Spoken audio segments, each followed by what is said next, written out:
Hey guys, tonight we're exploring a story that everyone in history should know. The story is the deadly medieval cures that killed fast. You get comfortable, take a moment, like the video, and subscribe. But only if you genuinely enjoy what I do here. And let me know in the comments where you're tuning in from and what time it is for you. It's always fascinating to see who's joining us from around the world. Now dim the lights.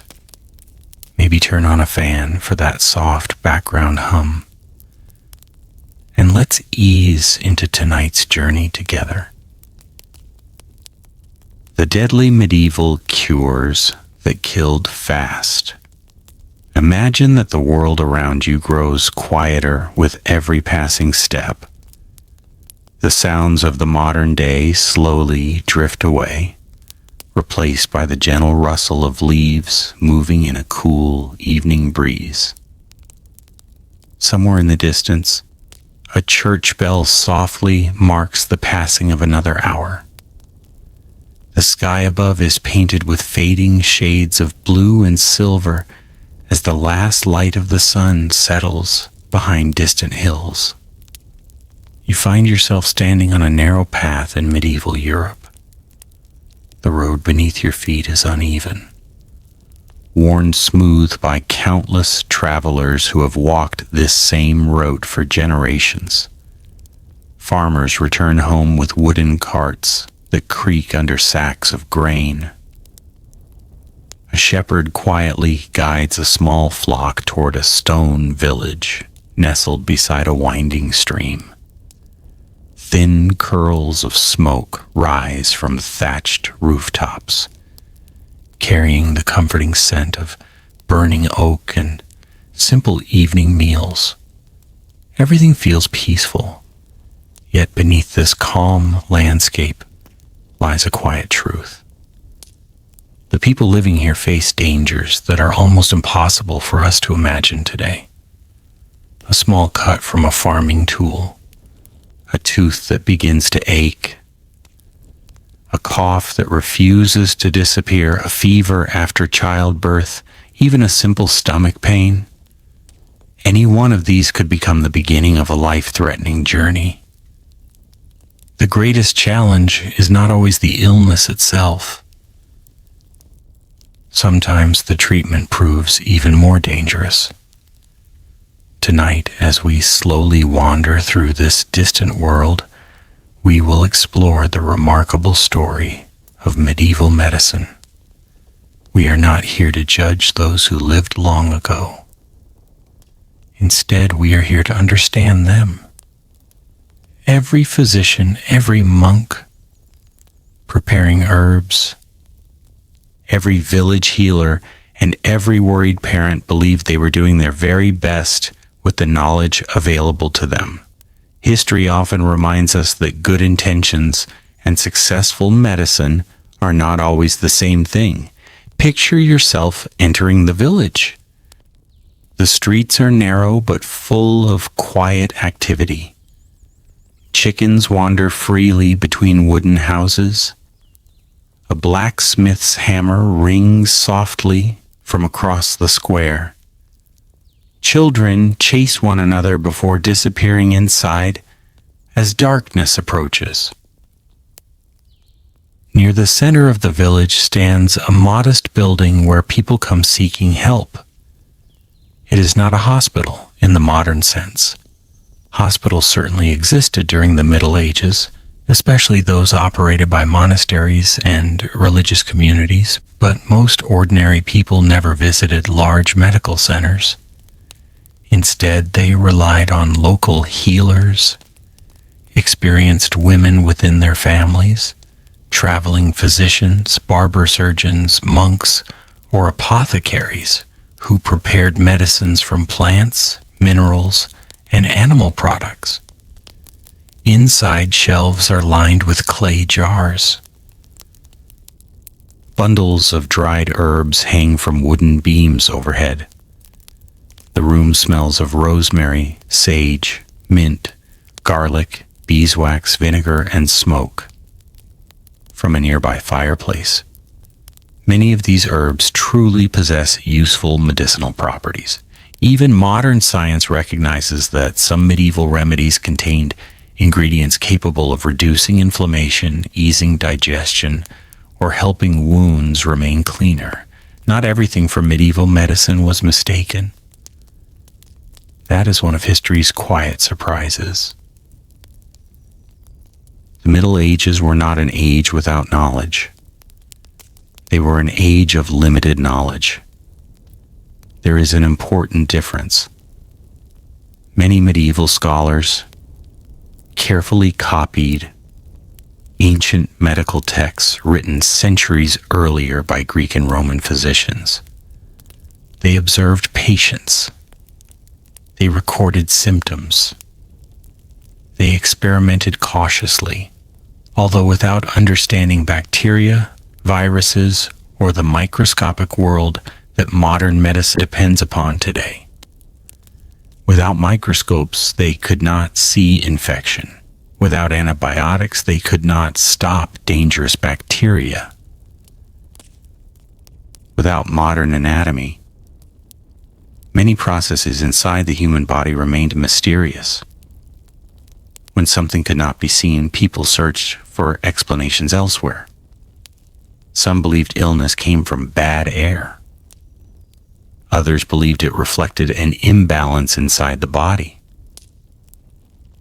Still, others believed spiritual causes played a role. These ideas did not appear foolish to those who lived then. They represented the best attempts to explain invisible forces using visible experience. Imagine waking one cool autumn morning with a terrible fever. Your family worries immediately. Perhaps yesterday you worked in cold rain. Perhaps someone nearby recently became ill. Perhaps no explanation can be found at all. A messenger is sent to fetch the local healer.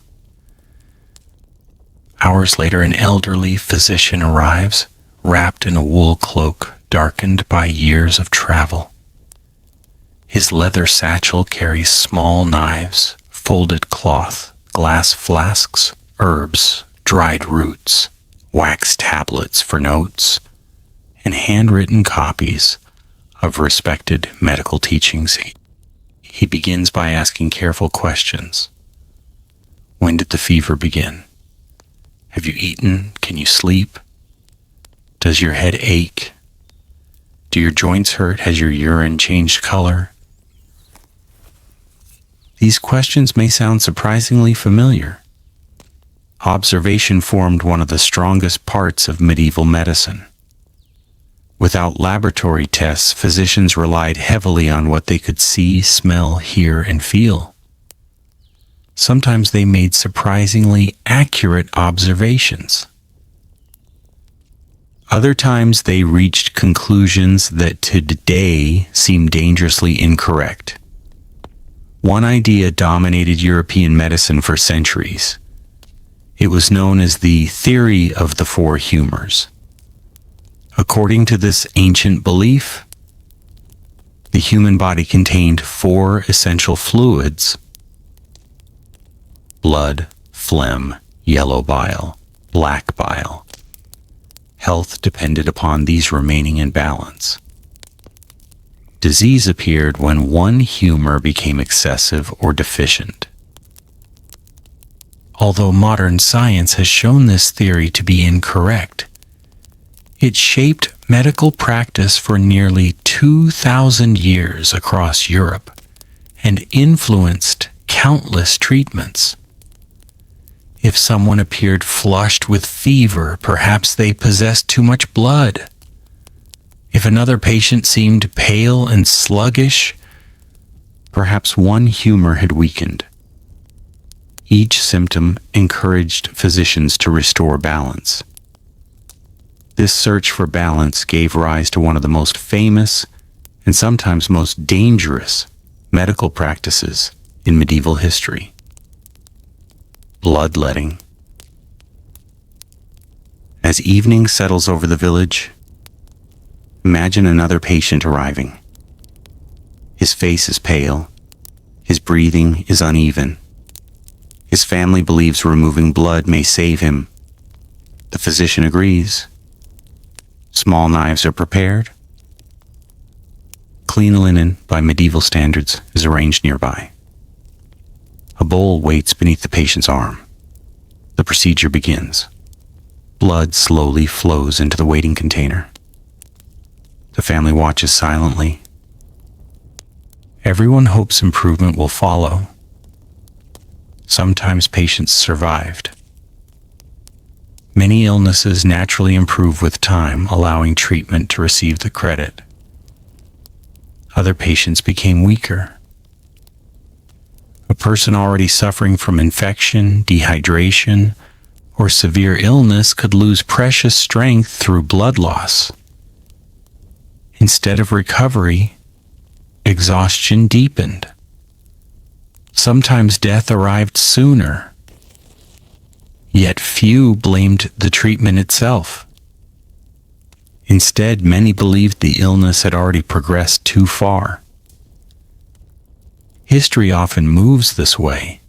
Ideas survive because people remember successes more clearly than failures. As night grows darker, candles flicker inside homes throughout the village. Parents sit beside sick children. Neighbors quietly offer warm soup. Monks copy medical manuscripts by candlelight inside distant monasteries. Across Europe, thousands of people sincerely search for healing. Some remedies genuinely help. Others quietly bring unexpected harm. The difference between the two remains difficult to recognize. Imagine walking farther along the village road until you reach a monastery, surrounded by stone walls.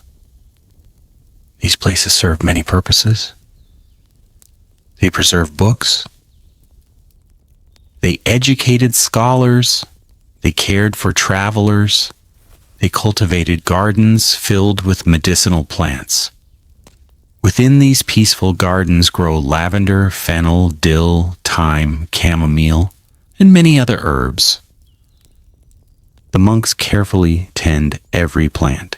Each leaf, flower, and root holds potential value.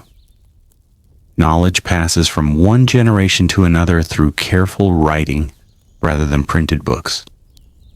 Every manuscript requires months of patient copying. One mistake could alter an important recipe forever. Despite these challenges, monasteries became centers of learning that preserved much of Europe's medical knowledge during difficult centuries. Inside one quiet room, an elderly monk gently crushes herbs using a heavy stone mortar. The rhythmic sound echoes softly through the chamber.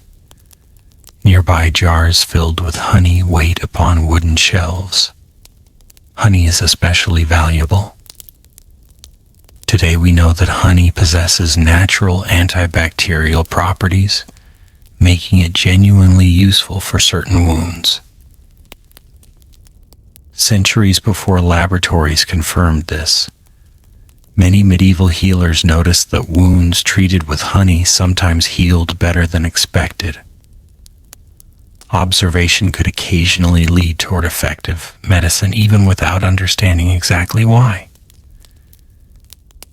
This pattern appears again and again throughout history. Useful discoveries sometimes arrived long before scientific explanations. Yet beside those successful remedies stood others whose dangers remained hidden. Certain minerals contained poisonous substances. Some plants were highly toxic. Others became dangerous when prepared incorrectly or consumed in excessive amounts. Distinguishing medicine from poison often depended upon experience that varied greatly from one healer to another. Picture yourself watching an apothecary preparing medicine. His hands move slowly and carefully.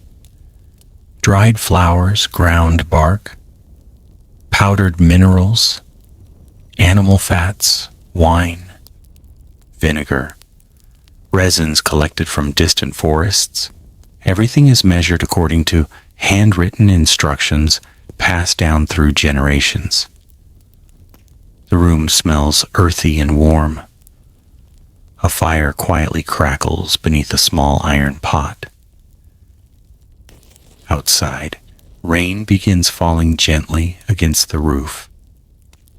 Patients waiting nearby trust that these carefully mixed ingredients may restore health. Most have no alternative. There are no pharmacies as we know them today, no antibiotics, no x-rays, no blood tests.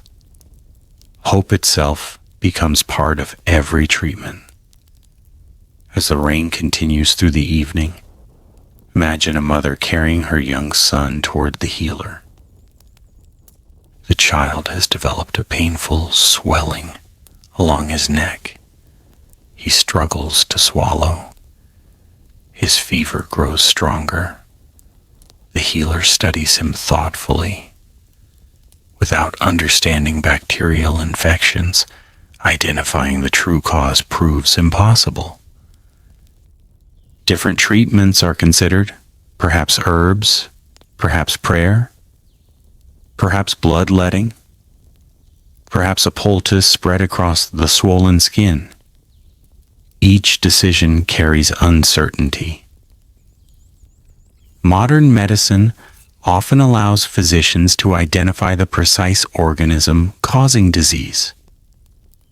Medieval healers could only respond to visible symptoms. Their choices resembled navigating a forest at night with only moonlight for guidance. Sometimes they found the correct path. Sometimes they wandered unknowingly toward danger. The wind outside slowly quiets. Clouds drift apart. Moonlight settles across wet rooftops. The village sleeps. Yet illness never truly sleeps. Somewhere an elderly woman coughs through the night. Elsewhere a newborn struggles with fever. A farmer lies awake holding an injured arm after an accident in the fields. Across medieval Europe, countless families share similar worries. Disease ignores wealth. Kings become ill. Peasants become ill. Monks become ill. Merchants become ill. Children become ill. No walls can completely keep sickness away. This shared vulnerability shapes medieval society in profound ways. Communities learn to depend upon one another. Neighbors care for neighbors. Religious faith offers comfort where medicine cannot. Experience becomes precious. Every recovered patient teaches another small lesson. Every tragedy leaves another unanswered question. Imagine now the dawn slowly approaches. Mist gathers over nearby fields. Birdsong begins softly among the trees. The first villagers emerge from their homes carrying buckets toward the village well. Life continues. Fields must still be planted, bread must still be baked. Animals still require care. Even while illness lingers, daily life moves gently forward. For medieval people, survival often depended upon accepting uncertainty. No one knew whether today's treatment would heal or harm. Every remedy carried hope. Some also carried hidden danger. As the morning slowly arrives, our quiet journey through medieval medicine has only just begun. Ahead lie the stories of strange ingredients, dangerous surgeries, mysterious poisons mistaken for cures, and remarkable people who searched for healing. In a world where the smallest illness could change everything. And with each gentle step forward, we will come to understand not only the treatments that sometimes killed faster than disease itself, but also the courage of those who faced illness with the limited knowledge their age could offer, when losing blood was believed to save a life. The first light of morning slowly spreads across the countryside, touching the tops of distant trees before reaching the small village below.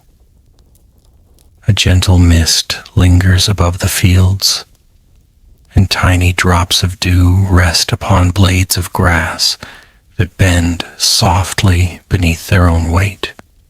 Somewhere nearby, a rooster calls, followed by the quiet sounds of people beginning another ordinary day.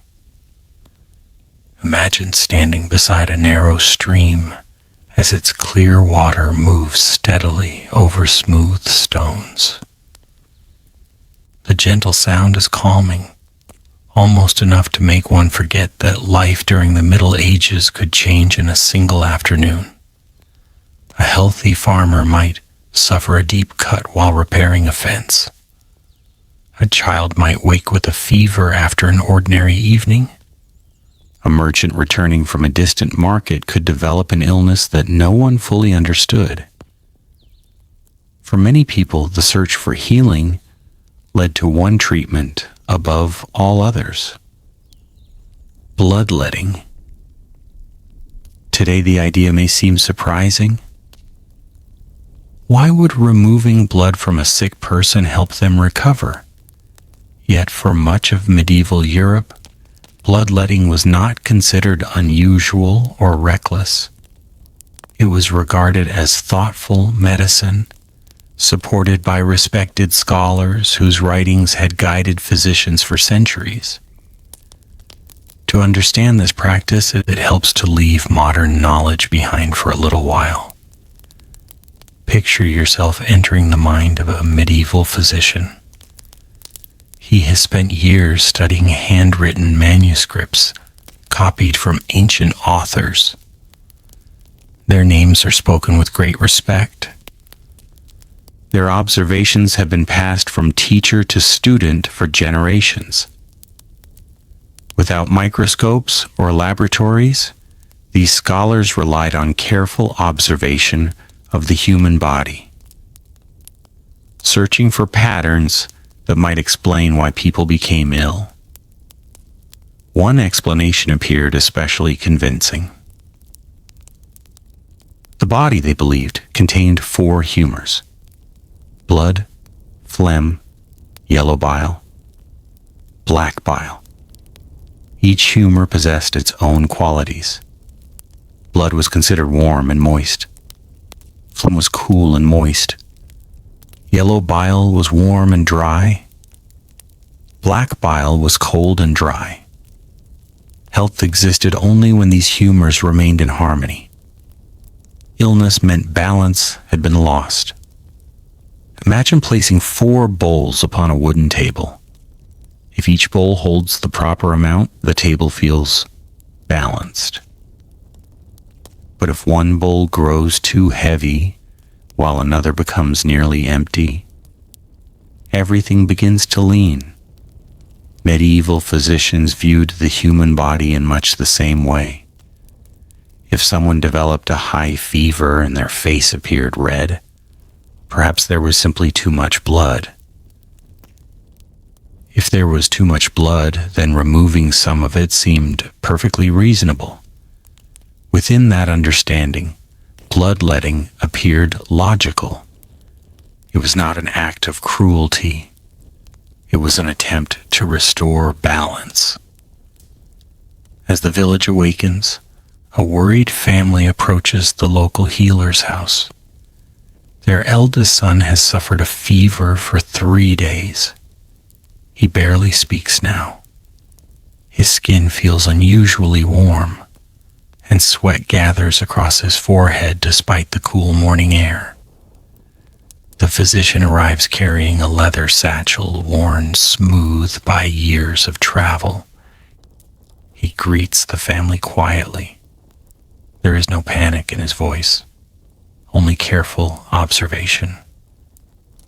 He studies the young man's eyes. He listens to his breathing.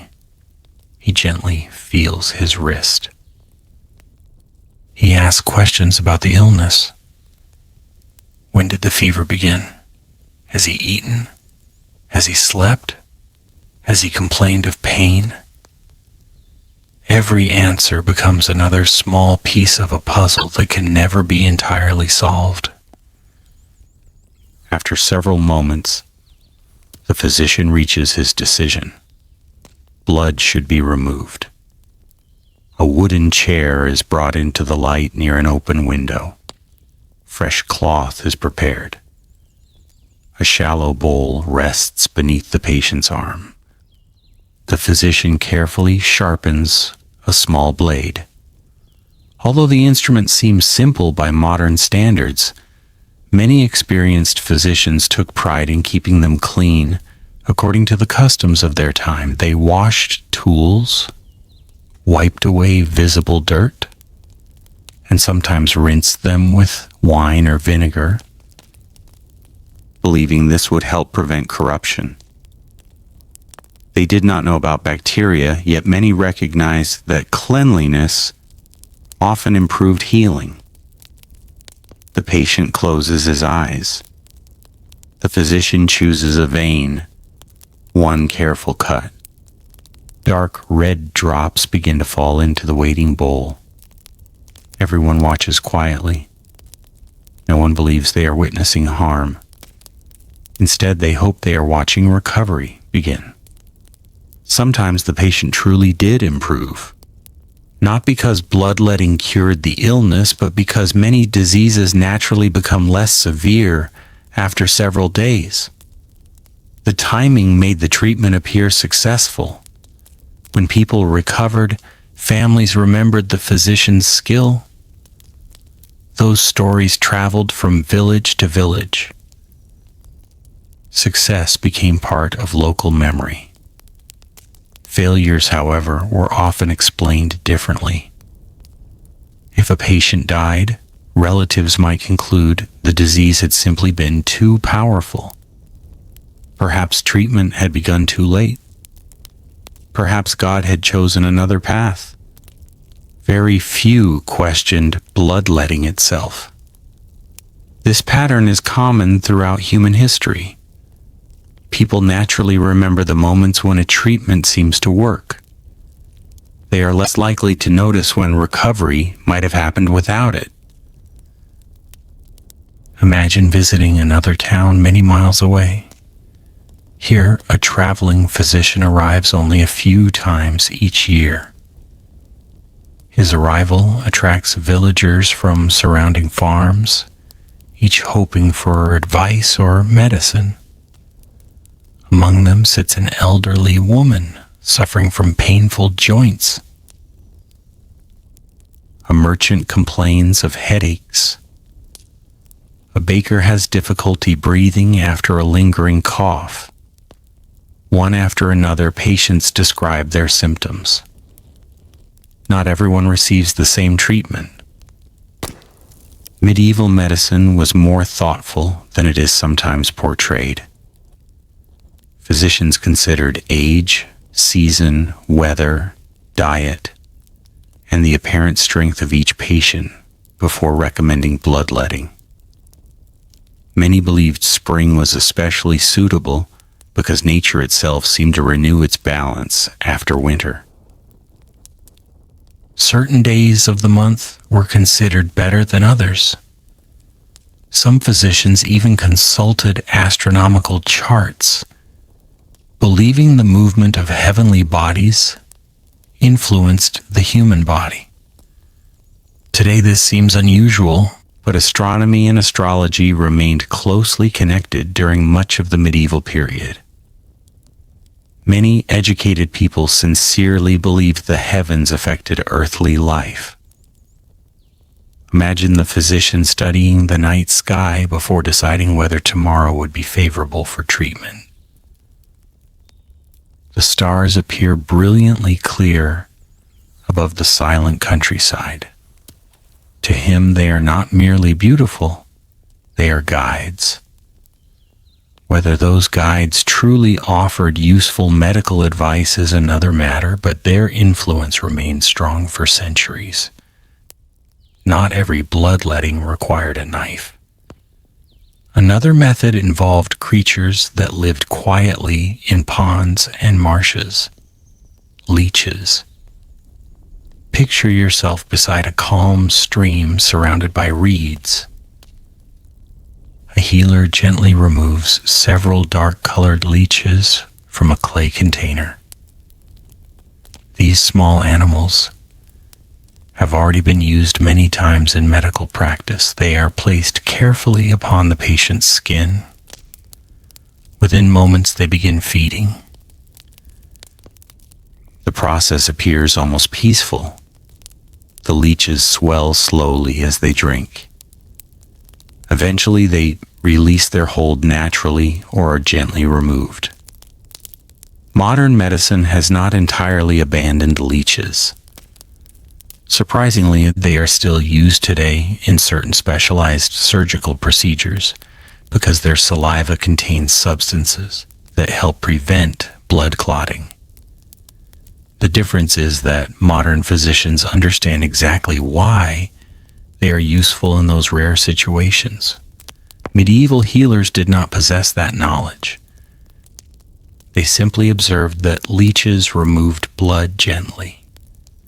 Thus, they became another tool in the search for balance. As afternoon sunlight warms the village square, daily life continues around these treatments. Children laugh beside the well. A baker removes fresh loaves from a stone oven. The smell of warm bread drifts through the narrow streets. Life refuses to stop simply because illness exists. For medieval families, sickness formed one thread woven into the fabric of ordinary existence. Every household expected to face it sooner or later. Imagine sitting quietly inside a monastery library. Sunlight filters through narrow windows, illuminating rows of carefully copied manuscripts. A young monk bends over parchment with remarkable patience. Each letter is formed slowly by hand. His work may require months. The book he copies discusses the proper times for bloodletting, which veins should be opened for particular illnesses, and how much blood should be removed according to the patient's age and strength. These books represent centuries of accumulated learning. Many include ideas inherited from ancient Greek physicians such as Hippocrates and Galen, whose influence stretched far beyond their own lifetimes. Although many of their conclusions later proved incorrect, their commitment to careful observation laid important foundations for medicine itself. History rarely moves in straight lines. Knowledge grows gradually. One generation builds upon another, correcting old mistakes while preserving valuable observations. Without those early physicians asking questions, later discoveries might have taken far longer. As evening approaches, imagine visiting the home of a wealthy nobleman. Unlike ordinary villagers, he can afford physicians educated at respected universities. Their robes are finely made, their books are numerous. Their language includes Latin phrases learned through years of study. Yet even here, bloodletting remains common. Wealth does not protect anyone from mistaken medical theories. Kings received bloodletting, queens received bloodletting, bishops received bloodletting, farmers received bloodletting. The treatment crossed nearly every level of society. Its popularity lasted not for years, but for centuries. That remarkable endurance reminds us how persuasive an idea can become once accepted by both scholars and ordinary people alike. Yet beneath the confidence lay hidden risks. A patient already weakened by severe infection might lose precious strength. Someone suffering from dehydration could become even more fragile. Excessive blood loss occasionally led to fainting. Sometimes wounds themselves became infected. Without understanding germs, preventing infection remained extremely difficult. Ironically, patients seeking relief from one illness could acquire another. The physician never intended such harm. He believed he was helping. The tragedy rests not in cruelty, but in incomplete understanding. Imagine the physician returning home after sunset. He removes his cloak and sits quietly beside a small fire. Perhaps he wonders about today's patients. Will the fever break? Will the old woman sleep peacefully? Did he remove enough blood? Or perhaps too much? He cannot know. Medicine remains filled with uncertainty. In that uncertainty, every physician carries both hope and doubt. Outside, stars slowly fill the sky. The village grows silent once more. Only the distant barking of a dog and the gentle chirping of insects disturb the night's stillness. Some patients rest comfortably.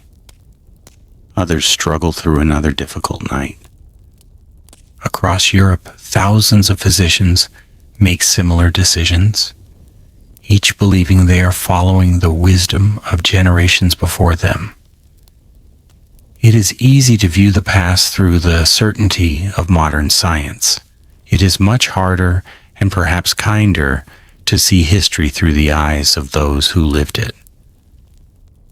They did not know what bacteria were. They had never heard of viruses. They could not measure blood pressure. They had no understanding of oxygen carried through the bloodstream. They worked with observation, inherited knowledge, and sincere determination. Sometimes that was enough. Often it was not. And so, as another peaceful night settles over medieval Europe, our journey continues toward another chapter of forgotten medicine. One where sharpened blades served not only to cut hair, but also to perform surgery that balanced courage with extraordinary risk. The morning begins quietly beneath a pale gray sky, where soft clouds drift above the rooftops of another medieval town. The streets are still damp from a light rain that fell during the night. The scent of wet earth mixes with the familiar aromas of wood smoke, fresh bread, and horses waiting patiently beside wooden carts. A few merchants lift the shutters of their shops while the first customers wander into the marketplace, speaking in calm voices that carry gently through the cool air. Imagine walking along one of these narrow streets. The buildings lean slightly toward one another, their upper floors extending over the road below. Colorful cloth hangs from open windows, moving gently in the breeze. Somewhere nearby, a blackbird sings from the branch of an old oak tree, and for a few peaceful moments, the town feels untouched by worry. Yet hidden behind one modest doorway is a place where people arrive carrying both hope and fear. Above the entrance hangs a familiar sign. It belongs to the barber. Today, most of us think of a barber as someone who trims hair or shapes a beard. The quiet sound of scissors and the scent of shaving soap come to mind.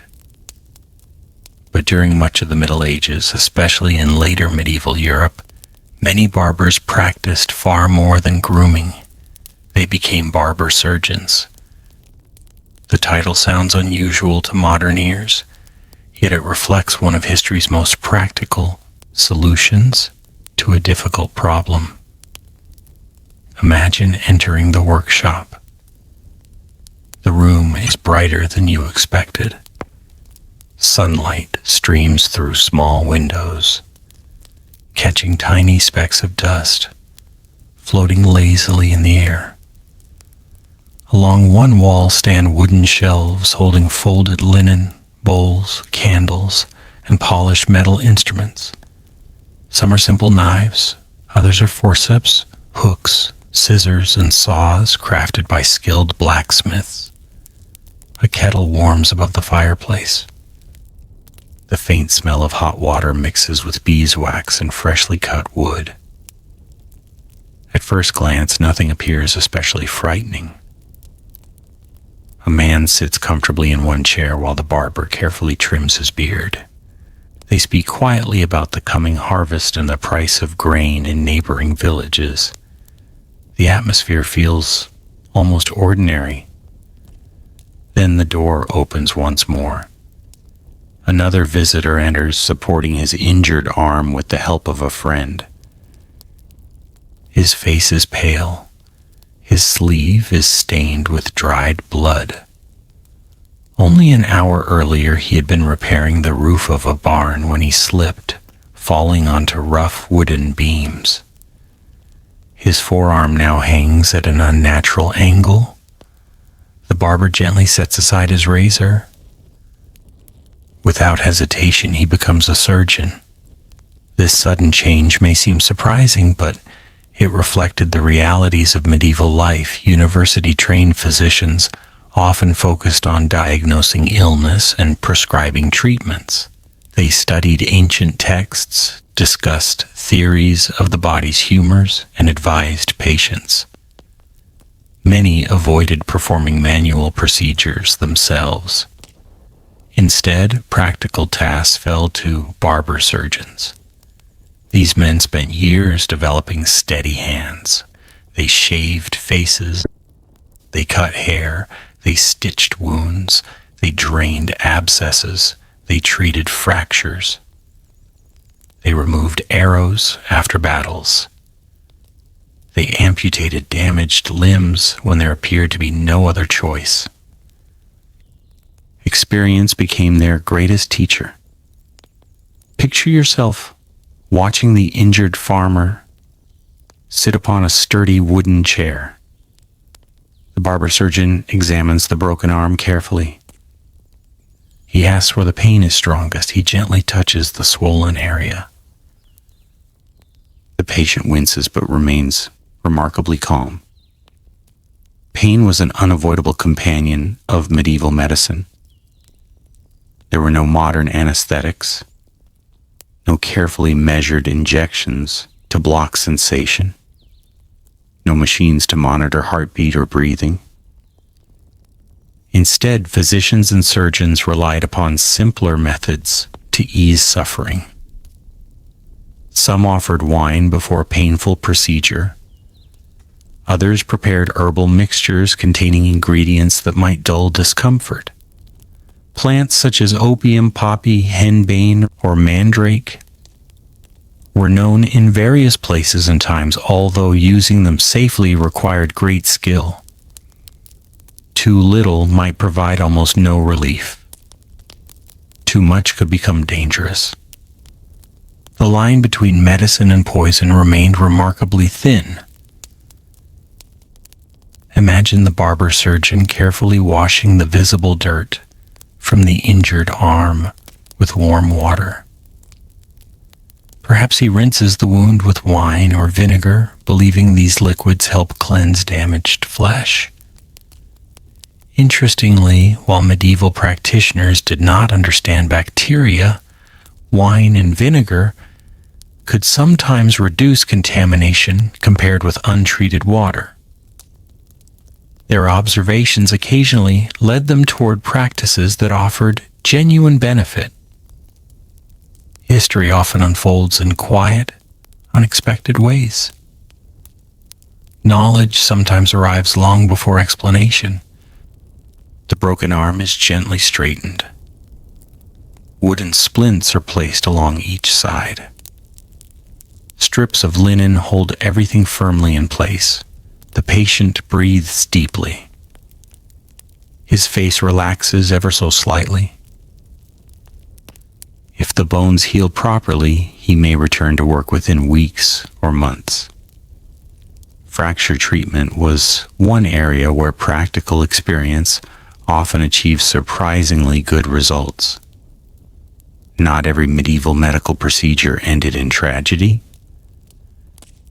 Many injuries healed because the body's natural ability to repair itself remained as remarkable then as it is today. Yet other situations proved far more dangerous. Imagine another visitor arriving before sunset, this time a young soldier. He returned home several days earlier after a skirmish between rival lords. At first his wound appeared small, a narrow cut along his lower leg. Now the skin surrounding it has become swollen, warm, and painful. A foul smell lingers beneath the bandages. Today we recognize these as possible signs of serious infection. The barber surgeon cannot see the bacteria responsible. He only sees flesh slowly changing color. The soldier grows weaker each day. The decision before the surgeon is heartbreaking. If the infection spreads farther, death may follow. One possible treatment remains: amputation. The word itself carries great weight. Picture yourself standing quietly in the corner of the room. Heavy silence fills the workshop. Outside, children continue playing in the street, unaware of the difficult choice unfolding inside. The surgeon speaks honestly with the patient's family. Without removing the damaged limb, there may be little hope. Even with surgery, survival cannot be guaranteed. Everyone understands the risk, yet they also understand the danger of doing nothing. The procedure begins. Helpers gently hold the patient steady. A leather strap is offered to bite if the pain becomes unbearable. The surgeon works as quickly as years of experience have taught him. Speed matters, not only because of pain, but because prolonged bleeding increases the chance of death. The room grows quiet, except for short, steady instructions. No one speaks unnecessarily. Every movement has purpose. When the operation ends, the wound is tightly bandaged. The patient is carried carefully to a nearby bed. Now comes the longest part of the struggle: waiting. Some patients survive. Others develop overwhelming infection during the following days. Without antibiotics, even the most skillfully performed operation could end in tragedy. The barber surgeon watches closely. He changes dressings. He cleans visible dirt. He offers water and nourishment whenever possible. He hopes. Hope becomes one of the few medicines available. Imagine several weeks passing. The seasons slowly change. Leaves begin turning golden across nearby forests. The injured soldier sits outside beneath warm afternoon sunlight. He has survived. Walking remains difficult. His life has changed forever. Yet he lives. His neighbors quietly give thanks. Stories like his travel from village to village. People remember the barber surgeon who saved a man's life by removing a dying limb. Less often do they remember those who could not be saved. Memory itself shapes reputation. As evening approaches once again, picture yourself following the barber surgeon home after another long day. His hands are rough from years of work. Small scars cover his fingers. He carries the weight of countless decisions. Unlike many physicians who spent much of their time studying books, barber surgeons faced immediate physical challenges. They worked with flesh and bone, with wounds and fractures, with fear and hope existing side by side. Their profession demanded courage. It also demanded acceptance that success could never be certain. Inside his modest home, he carefully sharpens his instruments by candlelight. Each blade reflects the flickering flame. Metal must remain smooth. Scissors must cut cleanly. Knives must stay sharp. A dull blade causes greater suffering. The work requires patience.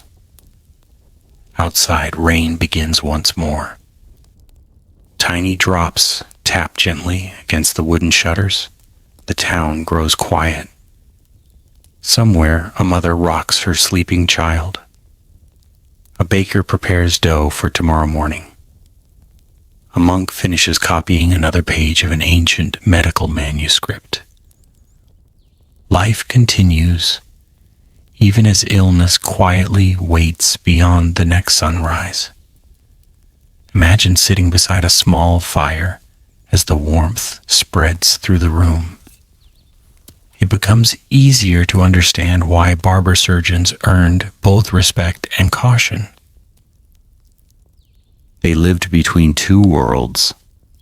One world offered healing. The other carried unavoidable danger.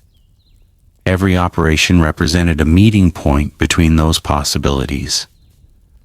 Modern surgery owes much to centuries of gradual learning. Techniques improved slowly. Instruments became more refined. Knowledge expanded one careful observation at a time. The medieval barber surgeon did not possess modern science. He possessed experience. Sometimes experience was enough. Sometimes it was not. As the fire burns lower and the first stars appear above the quiet town, our journey gently continues toward another remarkable chapter of medieval medicine. Soon we will enter the mysterious world of apothecaries, where herbs, minerals, animal ingredients, and forgotten recipes were mixed together with sincere hope, creating remedies that occasionally healed, but sometimes became deadly long before anyone understood why. Herbal remedies, hidden poisons, and medicines that could kill. The rain has passed during the night, leaving the world washed clean beneath the quiet light of dawn. Gentle sunlight slowly reaches the rooftops of the town, warming damp stones that still glisten from the evening shower. Tiny birds move through the branches above the narrow streets, filling the cool morning air with soft songs that drift between timber-framed houses. Imagine taking another peaceful walk through this medieval town.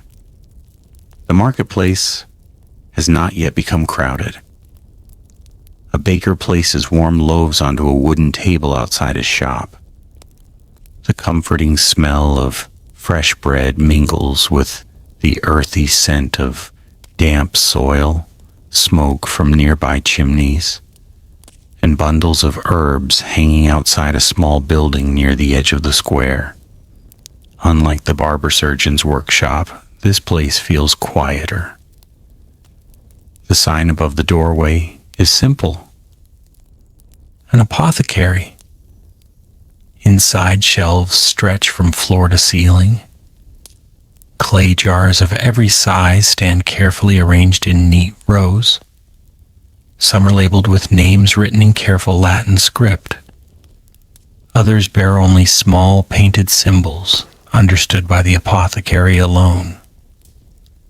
Wooden drawers hold dried roots collected from nearby forests, while woven baskets contain flowers gathered during the warmth of summer. The room is filled with gentle scents: lavender, rosemary, sage, chamomile, mint, fennel, thyme, honey, beeswax, resin. A faint trace of vinegar lingers beneath them all. To a visitor, the room almost feels comforting. It is easy to believe healing lives here, and often it truly does. One of the quiet truths about medieval medicine is that not every remedy was harmful.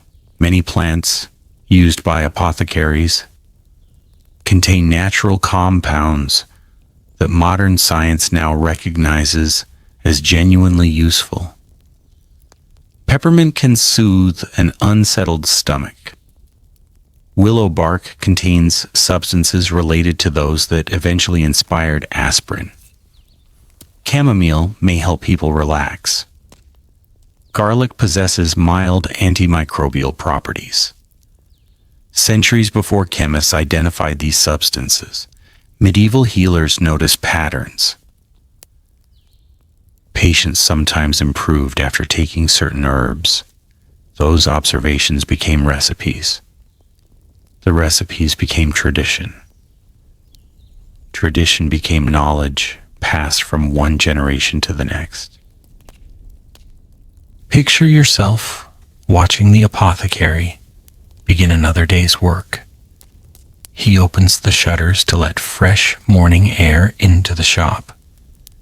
Sunlight falls across a heavy stone mortar, standing on a broad wooden table polished smooth by decades of use. He selects several dried leaves, then a small piece of bark. Next, a handful of seeds. Everything is measured carefully. Contrary to popular imagination, experienced apothecaries did not simply throw ingredients together at random. Many followed respected manuscripts that described preparation in remarkable detail. Some medicines required boiling, others were dried, some steeped slowly in wine, others mixed with honey into thick syrups that were easier for children to swallow. Patience formed part of the craft. Imagine hearing the slow rhythm of the pestle grinding herbs into fine powder. The sound is steady and peaceful. Outside, wagon wheels roll gently across the uneven road. Customers begin arriving. The first is an elderly woman troubled by sleepless nights. She explains that aching joints make it difficult to rest. The apothecary listens without interrupting. He reaches for dried chamomile flowers and fragrant lavender. He prepares a gentle infusion, hoping warmth and familiar herbs will bring comfort. Whether through chemistry, relaxation, or simple faith in the treatment, many patients likely found some relief. Hope itself can ease suffering in surprising ways. The next visitor is a young farmer with painful stomach cramps after eating spoiled food during harvest. The apothecary selects peppermint and fennel. Again, these choices were not entirely without value. Modern medicine recognizes that such herbs may help digestion for some people. Generations of careful observation had preserved useful remedies alongside mistaken ones. History is rarely entirely right or entirely wrong. It is usually a mixture of both. As the morning continues, another customer quietly enters. This man has traveled many miles. His face appears pale. His breathing is shallow. He complains of mysterious pains spreading throughout his body. The apothecary pauses, No familiar herb seemed certain to help. Like physicians and barber surgeons, he works within the limits of his age. Sometimes those limits encourage increasingly dangerous solutions. Imagine him walking toward a shelf placed higher than the others. Unlike the jars below, these containers are opened only with great care. Some contain powerful substances gathered from plants known to be dangerous. Others hold minerals collected from distant mines. A few include ingredients imported through long trade routes that stretch across Europe and beyond. These medicines are valuable. They are also risky. One jar contains powdered minerals believed to strengthen the body. Unknown to medieval healers, some preparations contained lead. Others contained mercury. Both substances were admired for certain medical purposes in different periods of history. Neither was understood to be poisonous in the way modern science now recognizes. Small amounts taken repeatedly could slowly damage the body. Larger amounts might bring severe illness far more quickly. The tragedy lay not in carelessness, it lay in invisible danger. The poison had no obvious warning. Imagine an apothecary carefully measuring mercury into a preparation intended to treat stubborn skin diseases. He believes the medicine is strong. Strength often inspires confidence. If a remedy is powerful enough to change the body, perhaps it is powerful enough to remove disease. This way of thinking appears throughout history. Sometimes powerful medicines truly save lives. Sometimes they cause new suffering altogether. Without careful scientific testing, distinguishing between the two becomes incredibly difficult. As the afternoon sun climbs higher, another family arrives carrying a small child. The boy has developed a persistent cough that has lasted many weeks. His mother looks exhausted. She has barely slept. The apothecary prepares a syrup sweetened with honey. Honey soothes the throat. Certain herbs are added to ease breathing. Warm liquid is poured into a small pottery bottle. The mother thanks him quietly before beginning the long walk home. Perhaps the child improves. Perhaps he does not. Respiratory illnesses varied enormously. Some recovered naturally. Others were caused by infections no herbal mixture could overcome. Neither the mother nor the apothecary could know which path lay ahead. Picture yourself wandering farther through the shop. One shelf holds dried poppy heads. The opium poppy had been known for centuries. Its sap contains substances capable of reducing pain and causing sleep. In skilled hands, it could provide genuine relief.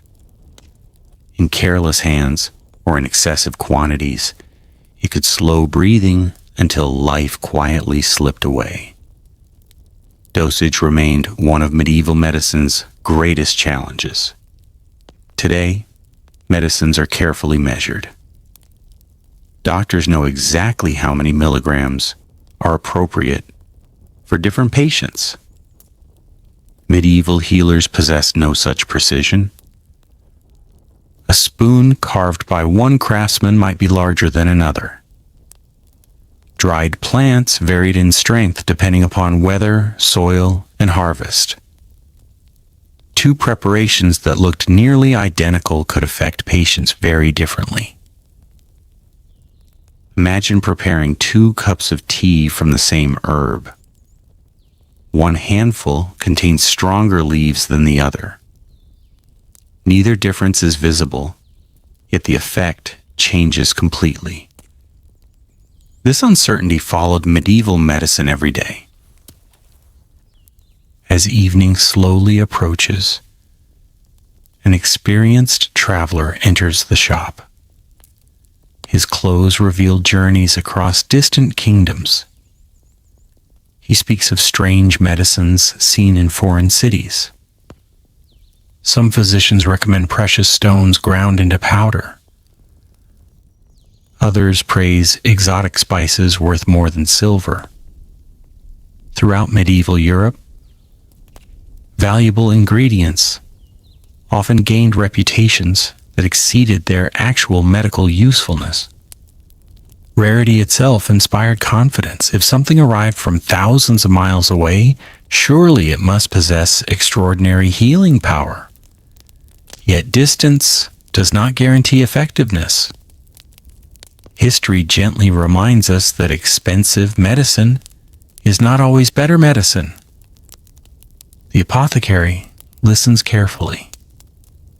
Every traveler brings new stories. Some become useful additions to medical knowledge. Others remain little more than hopeful rumors. The challenge is knowing which is which. As shadows lengthen across the marketplace, the apothecary begins closing his shop. One by one, the jars return to their shelves. The mortar is washed. Fresh herbs are hung upside down to dry. Wax candles are extinguished. Outside, the last customers make their way home beneath skies slowly turning shades of gold and violet. Imagine remaining inside after everyone has left. The silence feels comforting. Rows of jars stand quietly in the fading light. Each one represents human hope. Each contains an attempt to understand illness. Some hold genuine healing, others hide invisible danger. None were created with harmful intentions. Every recipe reflects generations of people trying to ease suffering using the knowledge available to them. It is easy to forget how difficult medicine becomes when the true causes of disease remain unseen. The medieval apothecary never viewed himself as a maker of poison. He viewed himself as a guardian of remedies. Sometimes he succeeded. Sometimes hidden chemistry worked against him. Only centuries later would scientists discover why certain plants healed, why others harmed, and why some medicines that appeared nearly identical produced completely different outcomes. Outside, darkness settles gently over the quiet town. Candles begin glowing behind small windows. The marketplace falls silent. Somewhere in the distance, monastery bells announce the evening prayers. Families gather around simple meals. Children grow sleepy beside warm fireplaces. The world feels peaceful once more. Yet beyond these quiet homes, another danger still waits to be explored. Not inside jars, not beneath herbs, but in the unseen corruption of wounds themselves, where even the smallest cut could become a silent path toward death, long before anyone understood the tiny living organisms responsible. As our gentle journey continues, we will step into that hidden world, where ordinary injuries often became extraordinary tragedies, and where medieval healers fought an invisible enemy they could not possibly see. Why small wounds so often became fatal in the medieval world, night has quietly given way to another peaceful morning. A pale mist rests across the fields beyond the village, softening the outlines of distant trees and stone fences.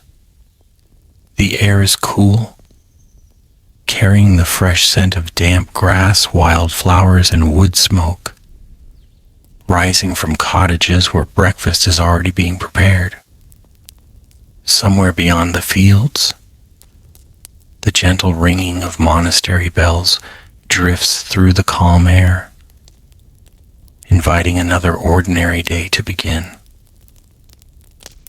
Imagine walking once again along the familiar dirt road that leads towards the village. Everything appears wonderfully peaceful. A farmer sharpens his scythe before heading into the fields. A young woman carries water from the village well. Children chase a small dog across the square, laughing as they disappear around a corner. Nothing about this quiet morning suggests danger. Yet one of these villagers may not live to see another season, not because of war, not because of famine, not because of plague, but because of a wound so small that most people today would barely notice it. This is one of the quiet tragedies of medieval life. The smallest injuries often carried the greatest uncertainty. Picture yourself watching a carpenter shaping a heavy oak beam for a new house. His hands move confidently. He has performed this work for many years. Then, in a single moment, the blade slips. A narrow cut appears across his palm. He quickly wraps the wound with a clean piece of cloth, smiles reassuringly at those nearby, and returns to his work. To everyone present, the accident seems minor. The bleeding soon stops. The pain appears manageable. There is little reason for alarm. Today, such a cut might be washed thoroughly with clean water, treated with antiseptic, covered with a sterile bandage, and watch for signs of infection. If necessary, antibiotics could be prescribed. For the medieval carpenter, none of these options exist. The true danger has only just begun. Imagine something that no one living in the Middle Ages could possibly see. Tiny living organisms, invisible to the naked eye, silent, countless, present on the blade, on the cloth, on the carpenter's skin, in the soil beneath his feet, and even in the air around him. Today we call them bacteria. Their existence remained completely unknown for centuries. Without microscopes, there was simply no way to discover them. This absence of knowledge shaped nearly every part of medieval medicine. People observed wounds becoming red. They noticed swelling. They saw pus forming. They recognized foul smells, but they could not identify the true cause. Instead, they searched for explanations using the knowledge available to them. Some believed wounds became corrupted by bad air. Others thought harmful substances remained trapped inside the body. Some understood that dirt often made injuries worse, even if they could not explain exactly why. Their observations were often accurate. Their explanations were not. History is full of such moments. Imagine the carpenter returning home that evening. His wife unwraps the cloth. The cut looks no worse than before. They feel relieved. Another ordinary day passes. The following morning, however, something has changed. The skin surrounding the wound appears slightly red. It feels warmer. The carpenter notices a dull ache extending into his wrist. He assumes the injury simply needs more time. After all, many wounds hurt while healing. No one suspects that invisible bacteria are multiplying beneath the skin. By the third day, the redness has spread farther. His hand begins to swell. Closing his fingers becomes difficult. mild fever develops, his family grows concerned. The local healer is called. Imagine the healer arriving with quiet confidence. She examines the wound carefully. She notices its color. She gently touches the swollen skin. She asks when the injury occurred. Has there been fever? Has the pain grown stronger? Has sleep become difficult? These questions reveal careful observation. Medieval healers were often attentive. They looked closely at their patients because observation was one of the few tools they possessed. Without laboratory tests, every decision depended upon what the senses could detect. The healer prepares a poultice. This is a soft mixture of herbs spread onto cloth before being placed over the wound. Many different ingredients were used across medieval Europe. Some contained honey. Others included onions, garlic, cabbage leaves, herbs, animal fat, or bread soaked in liquids. Interestingly, modern researchers have discovered that a few medieval wound treatments accidentally combined ingredients possessing genuine antibacterial qualities. Honey, for example, can discourage bacterial growth under certain conditions. Garlic contains natural antimicrobial compounds. Not every traditional remedy lacks scientific value. Sometimes experience quietly pointed people toward effective solutions.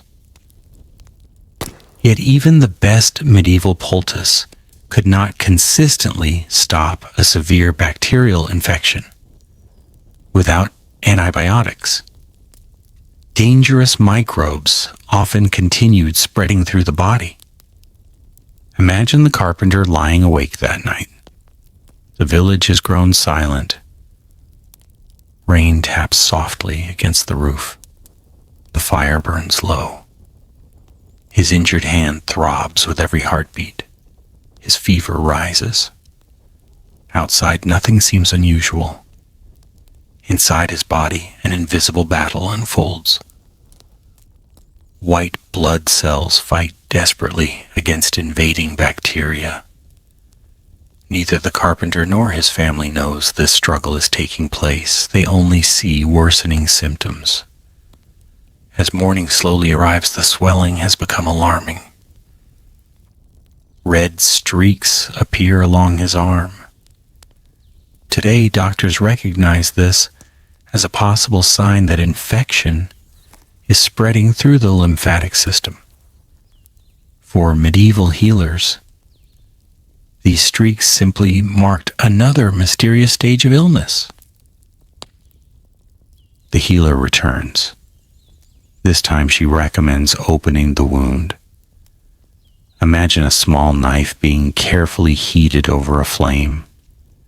The swollen skin is gently cut to allow trapped pus to drain away. Although painful, this procedure sometimes genuinely helped. Removing collections of infected material could reduce pressure and occasionally improve healing. Modern surgeons still drain certain abscesses today. The difference lies in what follows. Today, such treatment is supported by sterile instruments, antibiotics, and knowledge of bacteria. In the medieval world, those protections did not exist. Even after draining the wound, infection might continue spreading. The cut itself could introduce additional contamination. Everything depended upon circumstances beyond anyone's understanding. Picture yourself visiting another village many miles away. A shepherd limps toward the local monastery. While walking through rocky hills, a thorn pierced his foot. He thought little of it. Now, several days later, he struggles to stand. His ankle has swollen dramatically, Every step sends sharp pain through his leg. The monks welcome him kindly. They wash the wound with warm water and wine. Fresh linen is applied. Prayers are offered. Simple meals are prepared while he rests. The monastery provides comfort as well as medical care throughout medieval Europe. Many monasteries became places where the sick received food, shelter, and compassionate attention. Not every patient recovered, yet kindness itself formed part of healing. Even when medicine failed, care remained meaningful. Imagine walking through the monastery garden. Rows of herbs grow quietly beneath the morning sun. Sage, rue, yarrow, comfrey, calendula. Generations of monks cultivated these plants, believing each possessed valuable healing properties. Some truly reduced inflammation. Others soothed irritated skin. A few likely had little effect at all. Without controlled scientific studies, separating effective remedies from ineffective ones proved nearly impossible. Observation alone could not answer every question. As afternoon light filters through the garden, an elderly monk pauses beside a patch of yarrow. For centuries, this plant had been associated with treating wounds. Modern research suggests yarrow contains compounds that may influence inflammation and support clotting to a limited degree. The medieval monk does not know chemistry. He knows only that people often request this herb after injuries. His knowledge comes from experience carefully handed down through generations. History quietly honors such patience, yet even patience has limits. Imagine another patient arriving, this time a young mother. While preparing dinner, she accidentally sliced one finger with a kitchen knife. The wound appears clean. It is wrapped immediately. Days later, however, she begins having difficulty opening her mouth. Her muscles feel strangely stiff. Today we recognize these symptoms as possible signs of tetanus, a disease caused by bacteria commonly found in soil. Without vaccination or modern treatment, tetanus was often fatal to medieval physicians. Its cause remained completely mysterious. They could describe the symptoms beautifully. They could not explain why they appeared. Such illnesses seemed to arrive almost without warning. The smallest injury could quietly change an entire family's future. As evening approaches, imagine standing beside the village well. People gather to collect water before darkness falls. Neighbors speak softly. Children grow sleepy after another day of play. Life continues because it must. No one can pause forever in fear of unseen dangers. Yet almost every family has known someone who never recovered from what first seemed a harmless wound. Those memories shape community wisdom. Parents remind children to care for cuts. Workers clean visible dirt from injuries. Cloths are changed when possible. These habits arise through observation, even if their deeper purpose remains unknown. Sometimes tradition preserves useful behavior long before science explains it. The sun slowly sinks below the horizon. Warm golden light fades into gentle shades of violet. The carpenter rests quietly inside his cottage. Perhaps he will recover. Perhaps the infection has already spread too far. neither he nor his healer can know. That uncertainty defines so much of medieval medicine. Every wound tells two stories, one visible, one invisible. The visible story belongs to swollen skin, careful bandages, worried families, and patient healers. The invisible story belongs to countless microscopic organisms whose existence will remain hidden for hundreds more years. Only with the invention of better microscopes and the gradual acceptance of germ theory centuries later would humanity finally understand the true enemy it had been fighting all along. Until then, courage, experience, compassion, and hope remained the strongest medicines available. The village grows quiet. Once more, stars slowly appear above the rooftops. The wind carries the faint scent of pine from distant forests. Somewhere a mother gently sings her child to sleep. Elsewhere, a healer prepares fresh herbs by candlelight, hoping tomorrow's remedies will succeed where today's could not. Our peaceful journey through medieval medicine is far from over.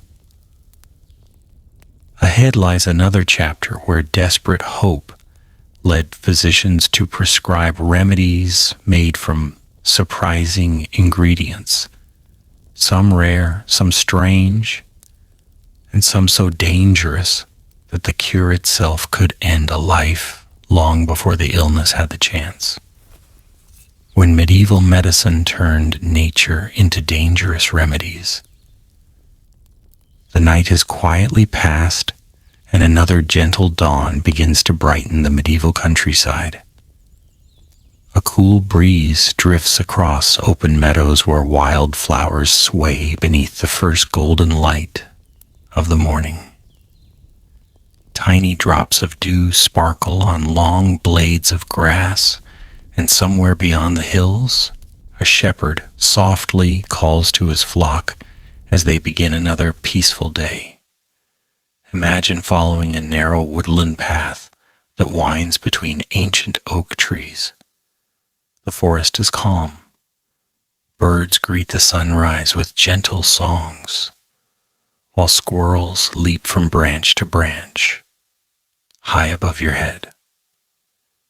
Sunlight filters through the leaves, creating moving patterns upon the earth below. The air carries the scent of moss, damp bark, and rich soil that has rested beneath these trees for centuries. To many people of the Middle Ages, this forest was more than simply a place of beauty. It was a living pharmacy. Nearly every tree, flower, root, berry, mushroom, and vine held the possibility of becoming medicine. Some truly eased pain. Others reduced fever. A few slowed bleeding. Many did nothing at all, and some could quietly bring death. Difficulty was knowing which was which. Imagine walking beside an experienced herbal gatherer.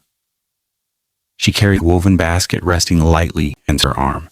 A small knife hangs from her belt, worn smooth after years of careful use. She moves slowly, never rushing. Each plant is chosen with care. She pauses beside a patch of yarrow growing in the morning sunlight. Nearby she gathers sage. Farther along the path she cuts a handful of thyme. Every season offers different gifts. Spring brings tender leaves. Summer fills the fields with flowers. Autumn hides valuable roots beneath cooling soil. Winter encourages careful use of herbs stored during warmer months. Knowledge of these seasons becomes part of daily life. Most of it is never written down. Instead, it passes quietly from parent to child, from teacher to apprentice, from one generation to another. Imagine her kneeling beside a cluster of foxglove flowers. Tall stems rise gracefully above the surrounding grass, carrying delicate purple blossoms that seem almost too beautiful to be dangerous. Today, we know foxglove contains compounds that can affect the human heart. Modern medicine eventually developed carefully measured drugs from these substances to treat certain heart conditions, but the difference lies in precision. Modern physicians prescribe exact doses. Medieval healers had no such certainty. Too little might accomplish nothing. Too much could dangerously slow or disrupt the heartbeat. The same plant held healing and harm within its leaves. Nature rarely separates them neatly. The gatherer studies the flowers for a long moment. In some regions and periods, experienced herbalists understood that certain plants demanded extreme caution. Others avoided them entirely. Still, mistakes happen. Leaves resembled one another. Roots could easily be confused. Even experienced eyes sometimes failed. Imagine two nearly identical plants growing side by side after several days of rain.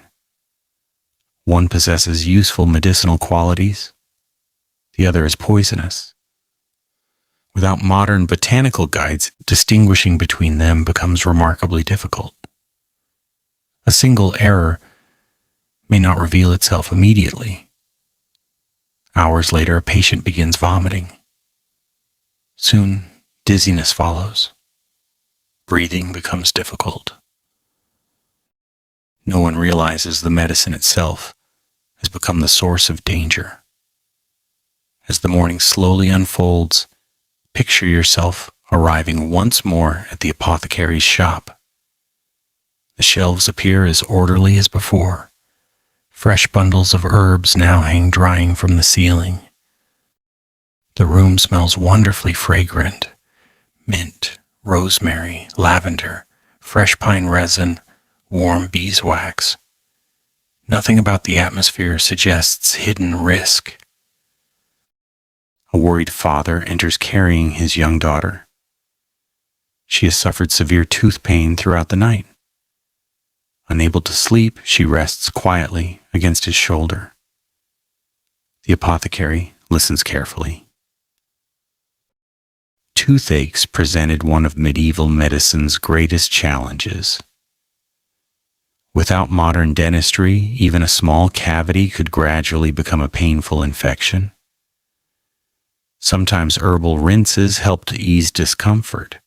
Cloves, for example, contain natural compounds that numb pain slightly. Although medieval Europeans' use varied by place and period, certain aromatic spices gained reputations for relieving aching teeth. Again, careful observation occasionally led toward useful remedies. Yet relief remained temporary. If infection spread deeper into the jaw, herbs alone could rarely stop it. Imagine another customer arriving shortly afterward. An elderly merchant, troubled by persistent insomnia. For many nights he has struggled to find restful sleep. The apothecary reaches toward a carefully protected shelf. There rests dried mandrake root. Mandrake has fascinated people for thousands of years. Legends surrounded it. Stories gave it mysterious powers. In reality, the plant contains chemicals capable of affecting the nervous system. Small amounts may cause drowsiness. Larger amounts can produce confusion, hallucinations, dangerously rapid heartbeat, or even death. Without scientific measurement, every preparation involved uncertainty. One root grown in dry soil might differ greatly from another, nourished by richer ground. No one could calculate exact potency. The apothecary works slowly. He prepares only a very small quantity. He knows the plant deserves respect. His caution reflects experience rather than chemistry. Many medieval healers recognized that powerful medicines required restraint. Unfortunately, experience alone could not prevent every tragedy. As afternoon sunlight fills the marketplace, imagine hearing travelers discussing remarkable cures from distant lands. One speaks of powdered gemstones. Another describes medicines prepared from rare animal parts. A third insists that certain metals strengthen weak bodies. Trade routes stretching across Europe, North Africa, and Asia carried not only goods but also medical ideas. Some proved valuable. Others became fashionable, despite little evidence that they truly worked. Throughout history, rarity has often been mistaken for effectiveness. People naturally believe extraordinary ingredients must produce extraordinary results. Yet nature seldom rewards such assumptions. Picture yourself standing beside a physician examining a small pouch filled with bright red cinnabar. Its color is striking, almost beautiful. Unknown to him, cinnabar contains mercury. For centuries, mercury appeared in medical treatments across many parts of the world. It was prescribed for various conditions because its powerful effects upon the body seemed impressive. Patients often experienced sweating, salivation, or other dramatic reactions. To many physicians, visible change suggested the medicine was working.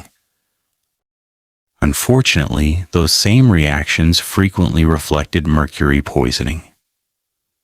Slow exposure damaged nerves, kidneys, and other organs. Some patients became weaker because of the treatment itself. Yet without understanding toxicology, recognizing this connection proved nearly impossible. Imagine someone drinking a preparation that causes immediate discomfort. The physician observes sweating and concludes harmful substances are leaving the body. The patient feels exhausted. Everyone believes recovery has begun. History quietly reminds us that appearances can deceive. As shadows begin stretching across the village square, a hunter arrives carrying an unusual plant, collected deep within the forest. He believes it possesses remarkable healing power because wild animals seem to avoid eating it. The apothecary studies the leaves carefully. Experience tells him caution is wise. Nature often protects poisonous plants by making them unpleasant to animals. Curiosity must always be balanced with care.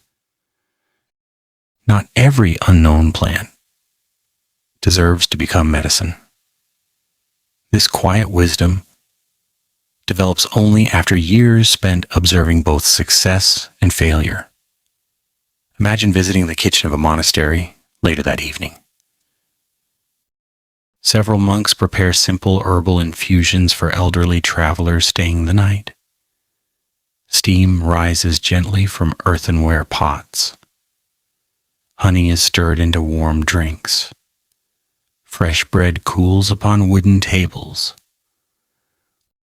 One monk smiles kindly as he offers a cup to an exhausted pilgrim. Here, medicine and hospitality exist together. Healing does not always arrive through powerful ingredients. Sometimes it begins with warmth, with rest, with clean water, with nourishing food. Modern medicine continues to recognize the importance of these simple comforts. Even the finest medicines work better when patients receive proper care. As darkness slowly settles over the monastery gardens, imagine sitting quietly beside rows of medicinal herbs. The evening air grows cooler. Crickets begin their gentle chorus. The stars appear one by one above the ancient stone walls.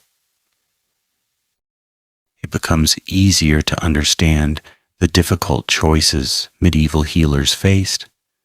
Every plant represented possibility. Every remedy carried uncertainty. Every patient placed remarkable trust in those preparing these medicines. Most healers sincerely wished to relieve suffering. They gathered what nature provided. They followed respected traditions. They observed carefully. They learned from experience. Yet nature itself remained wonderfully complex. Some leaves healed, others harmed. Many did both, depending entirely upon how they were used. Centuries later, scientists would isolate active compounds, test precise doses, and discover why one preparation saved lives while another endangered them. The medieval world stood at the beginning of that long journey. Its healers walk forward without maps. They relied upon memory, observation, patience, and hope. Sometimes those guides led them safely. Sometimes they wandered unknowingly toward danger. The candles inside the monastery burn lower as the night deepens. Outside, a gentle breeze carries the fragrance of lavender through the quiet garden. The world rests peacefully once more. Yet beyond the forests and village paths, another challenge waits for us. There are diseases that no herb, no prayer, no careful mixture could fully overcome. Terrible fevers that swept through towns and villages, leaving physicians desperately searching for cures while unknowingly spreading danger through the very treatments they believed would bring healing. Our journey continues toward those quiet, heartbreaking moments where medicine met epidemics with courage, compassion, and painful uncertainty. When medieval treatments could not stop deadly disease, the stars slowly fade as another morning begins across the medieval countryside.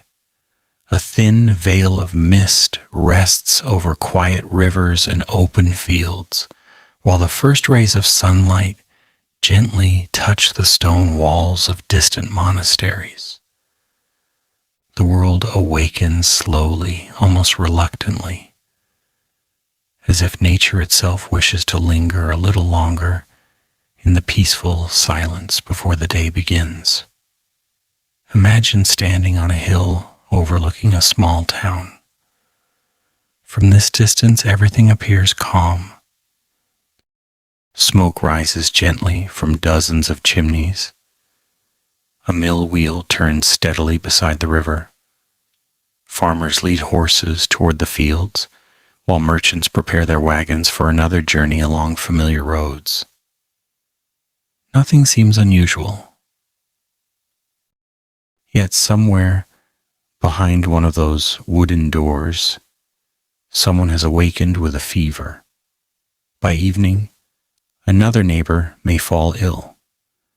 Within days, several homes may be caring for sick family members. Unlike a broken bone or a visible wound, fever was mysterious.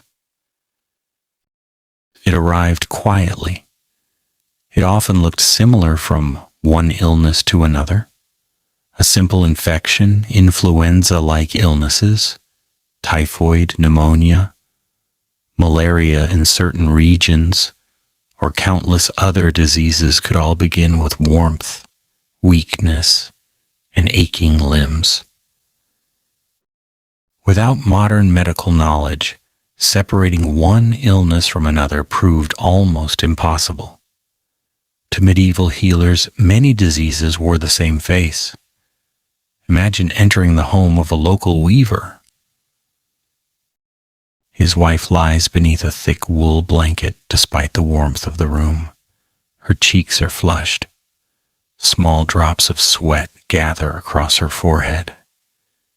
She shivers one moment and feels unbearably hot the next. Her children sit quietly nearby, speaking in whispers. No one wishes to disturb her rest. The family sends for the village physician. While they wait, they do what generations before had always done. Water is brought from the well. The fire is carefully tended so the room remains warm but not stifling. Simple broth is prepared in case she feels able to eat. A damp cloth is placed gently upon her forehead. Not every medieval response to illness was dangerous. Many families instinctively understood the importance of comfort, warmth, nourishment, and rest. These simple acts could not cure every disease, but they eased suffering. Sometimes they gave the body the strength it needed to recover. The physician arrives before midday. His cloak is damp from traveling through the morning mist. He greets the family quietly before kneeling beside the patient. He observes carefully her breathing, her pulse, the color of her skin, the appearance of her eyes, the sound of her voice. He asks gentle questions. When did the fever begin? Has she been able to drink? Has anyone else in the household become ill? Observation remains his greatest tool. Without thermometers, he judges the fever by touch. Without blood tests, he searches for clues through conversation. Without understanding bacteria or viruses, he must build his conclusions from what he can see alone. Imagine how difficult such work must have been. Today, a physician can order laboratory tests that reveal invisible details hidden within a single drop of blood. The medieval healer possessed only experience. Even so, experience sometimes revealed important patterns. He notices that several nearby households have reported similar symptoms. Perhaps the illness is spreading. He cannot explain how. Some believe bad air drifting through the streets carries disease. Others suspect unusual weather. Some quietly wonder whether unseen spiritual forces are involved. These explanations reflect the limits of knowledge rather than a lack of intelligence. People naturally search for reasons when faced with uncertainty.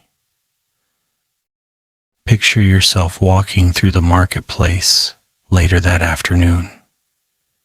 The usual sounds seem softer today. A few stalls remain closed. Several merchants have stayed home because someone in their family is ill. Neighbors greet one another with concern. They ask gentle questions. How is your father today? Has the fever lessened? Is your little son resting? Communities become deeply connected during times of illness. Everyone knows someone who is suffering. In many towns, the church bells ring more often than usual, not to spread fear, simply to mark another funeral. Life continues even while grief quietly grows. Imagine entering the monastery infirmary. The stone building feels cool despite the warmth outside.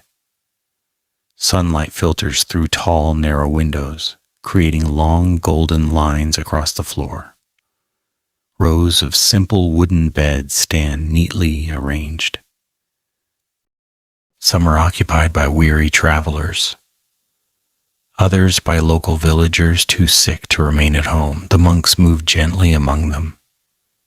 One offers fresh water, another changes linen. A third quietly copies notes about symptoms into a manuscript. The work is steady, patient, compassionate. These religious communities played an important role throughout much of medieval Europe. Although their medical knowledge remained limited, many monasteries provided consistent care when few other places could. They understood something timeless. Kindness matters. Even when a cure cannot be found, compassion remains a powerful form of healing. Imagine an elderly monk preparing a warm drink using willow bark. Centuries later, scientists would discover that willow contains salicin, a natural compound related to aspirin. The monk does not know chemistry. He knows only that generations before him observed certain patients feeling more comfortable after drinking this preparation. Observation quietly preserves useful knowledge once again. Not every traditional remedy deserves dismissal. Some simply awaited scientific explanation. Yet fever itself often refused to yield. Imagine another patient arriving near sunset. A young merchant who had seemed healthy only yesterday. Now he struggles even to remain standing. His breathing is rapid. His skin burns with heat. The physician recommends bloodletting, believing excess blood may be fueling the illness. The family agrees. The treatment is carried out carefully. Hours later, the fever continues. By morning, the merchant is weaker. Removing blood from someone already dehydrated by severe illness often left the body with even fewer resources to fight infection. Neither the physician nor the family realizes this. They interpret the worsening illness differently. Perhaps treatment began too late. Perhaps the disease is unusually powerful. The theory remains unquestioned. This is one of history's quiet lessons. When the true cause of illness remains hidden, even sincere effort may accidentally deepen suffering. As evening darkness spreads across the village, imagine sitting beside the bed of a feverish child. His mother softly hums a familiar lullaby. She gently wipes his forehead with cool water. She whispers comforting words. The physician has already visited. The apothecary has prepared herbs. The priest has offered prayers. Now only waiting remains. Throughout history, waiting has often been one of medicine's hardest tasks. Some children awaken feeling better the next morning, others do not. The uncertainty touches every family. Picture yourself walking outside beneath a sky filled with stars. The village sleeps. Only the occasional bark of a distant dog breaks the silence. Inside one cottage, someone begins recovering. Their fever slowly fades. Their appetite returns. Strength gradually follows. Across the road, another household quietly mourns. Both stories unfold under the same peaceful sky. Disease has never been entirely predictable. Imagine the physician returning home after another exhausting day. He opens one of his treasured manuscripts by candlelight. The pages contain descriptions written by physicians who lived centuries before him. He searches for familiar symptoms. Perhaps another scholar once encountered a similar fever. Perhaps there is another treatment worth trying. His search reflects something deeply human, the desire to learn, to understand, to help. Although many conclusions reached by medieval medicine proved incorrect, the willingness to observe, record, compare, and preserve knowledge became one of its most valuable legacies. Without those careful records, later generations would have possessed far less to build upon. History advances one observation at a time. As the candle burns lower, the physician closes the manuscript. Outside, a cool breeze stirs the trees. Tomorrow, new patients will arrive, new fevers, new mysteries. He will greet each one with the same quiet determination. Not because success is guaranteed, but because suffering deserves every honest effort. The world beyond his understanding remains vast. Invisible microbes continue their silent work. Centuries will pass before humanity finally uncovers their existence. Yet every generation contributes another small piece to that long journey toward knowledge. As the morning slowly arrives once more, birds begin singing outside the physician's window. Another day begins, another chance to care, another opportunity to learn. And our own quiet journey through medieval medicine continues. Ahead lies one of the most feared illnesses of all. Not because it always arrived quickly, but because once its unmistakable signs appeared, entire communities watched with silent dread, knowing that even the most respected physicians possessed almost no power to stop it. Medicine's greatest test in the medieval world. Another evening quietly settles across the countryside. The last light of the sun fades behind distant hills, leaving the sky painted in gentle shades of amber, lavender, and deep blue. A cool breeze stirs the leaves of ancient oak trees, while smoke rises peacefully from the chimneys of scattered cottages. The village prepares for another ordinary night. Imagine standing beside a narrow road that winds toward a bustling medieval town. Travelers pass with wagons filled with wool, grain, pottery, and barrels of wine. Pilgrims continue long journeys to distant shrines. Merchants exchange greetings and languages from many different lands. Roads bring opportunity. They also bring disease. Long before anyone understood bacteria or viruses, people unknowingly carried illness from one community to another. Most travelers appeared healthy.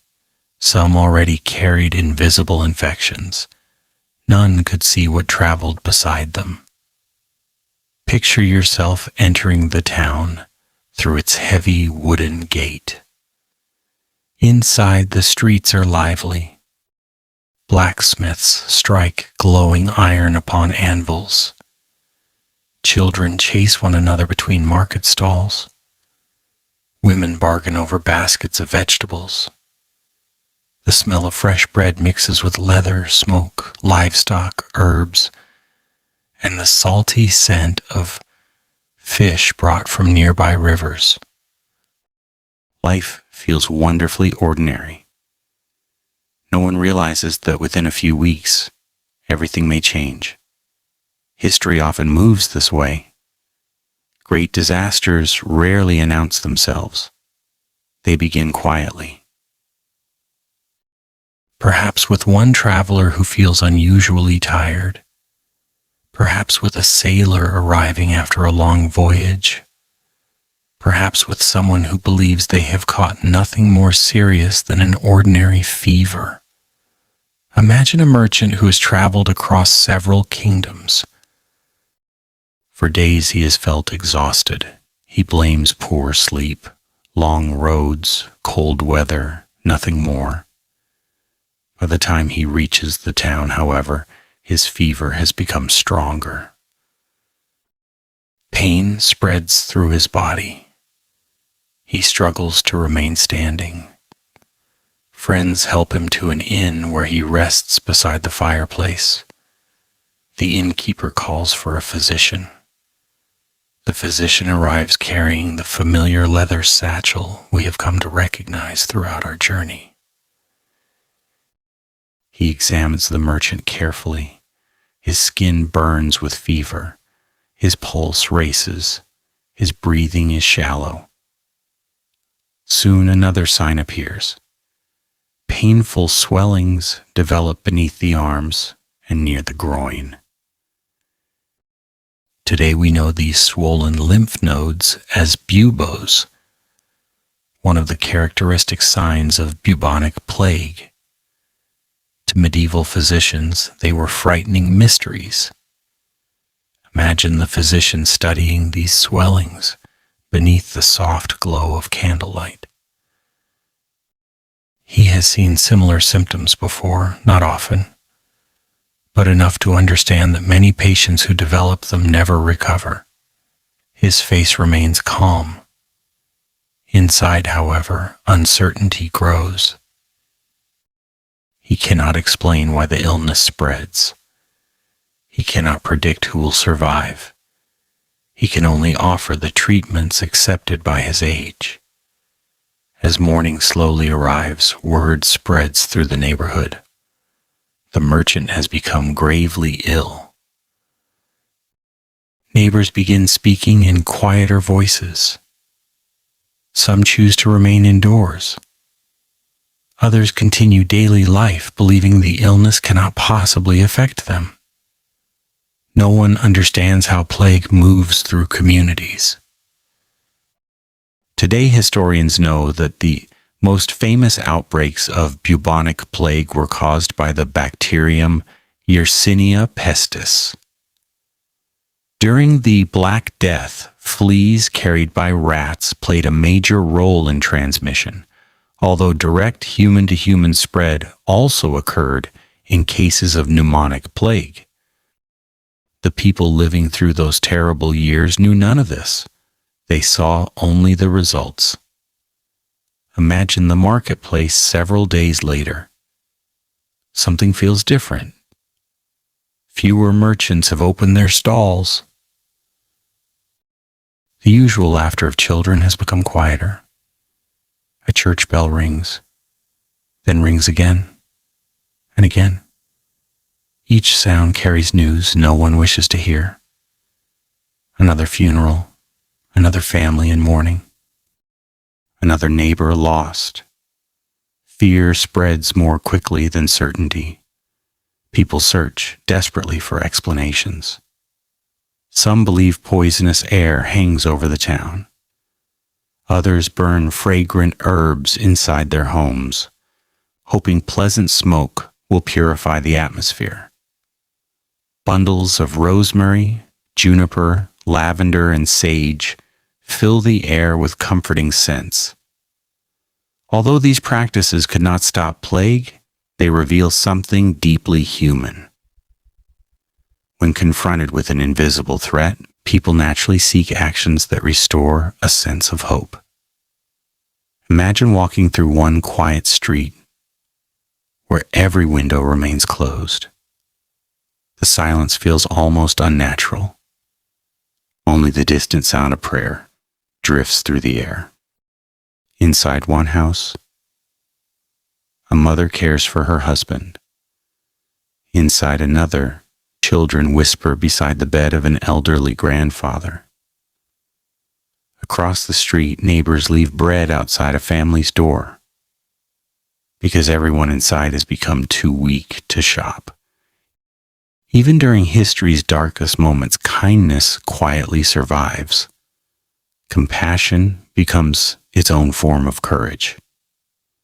Picture yourself entering a monastery that has opened its doors to the sick. Rows of simple beds fill the great hall. Monks move gently from patient to patient. One offers water, another changes linen. A third quietly reads prayers to someone too weak to speak.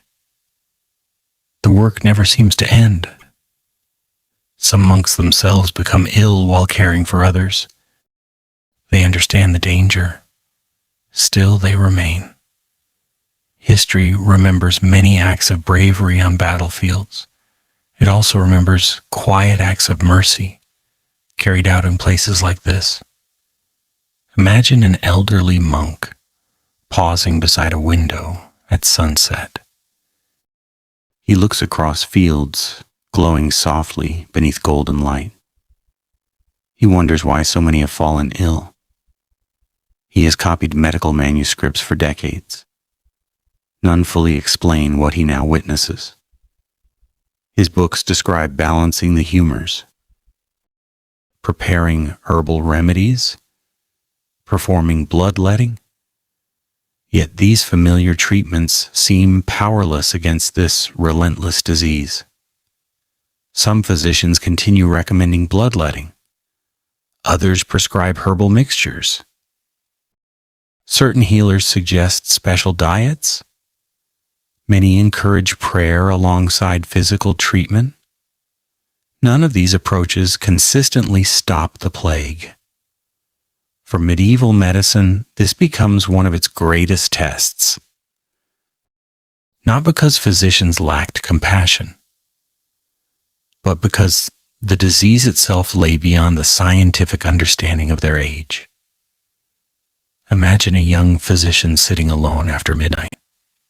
Several candles burn low upon his wooden table. Open manuscripts surround him. He compares descriptions written decades apart. Every page offers another possibility, another theory, another hope. He desperately wants to understand.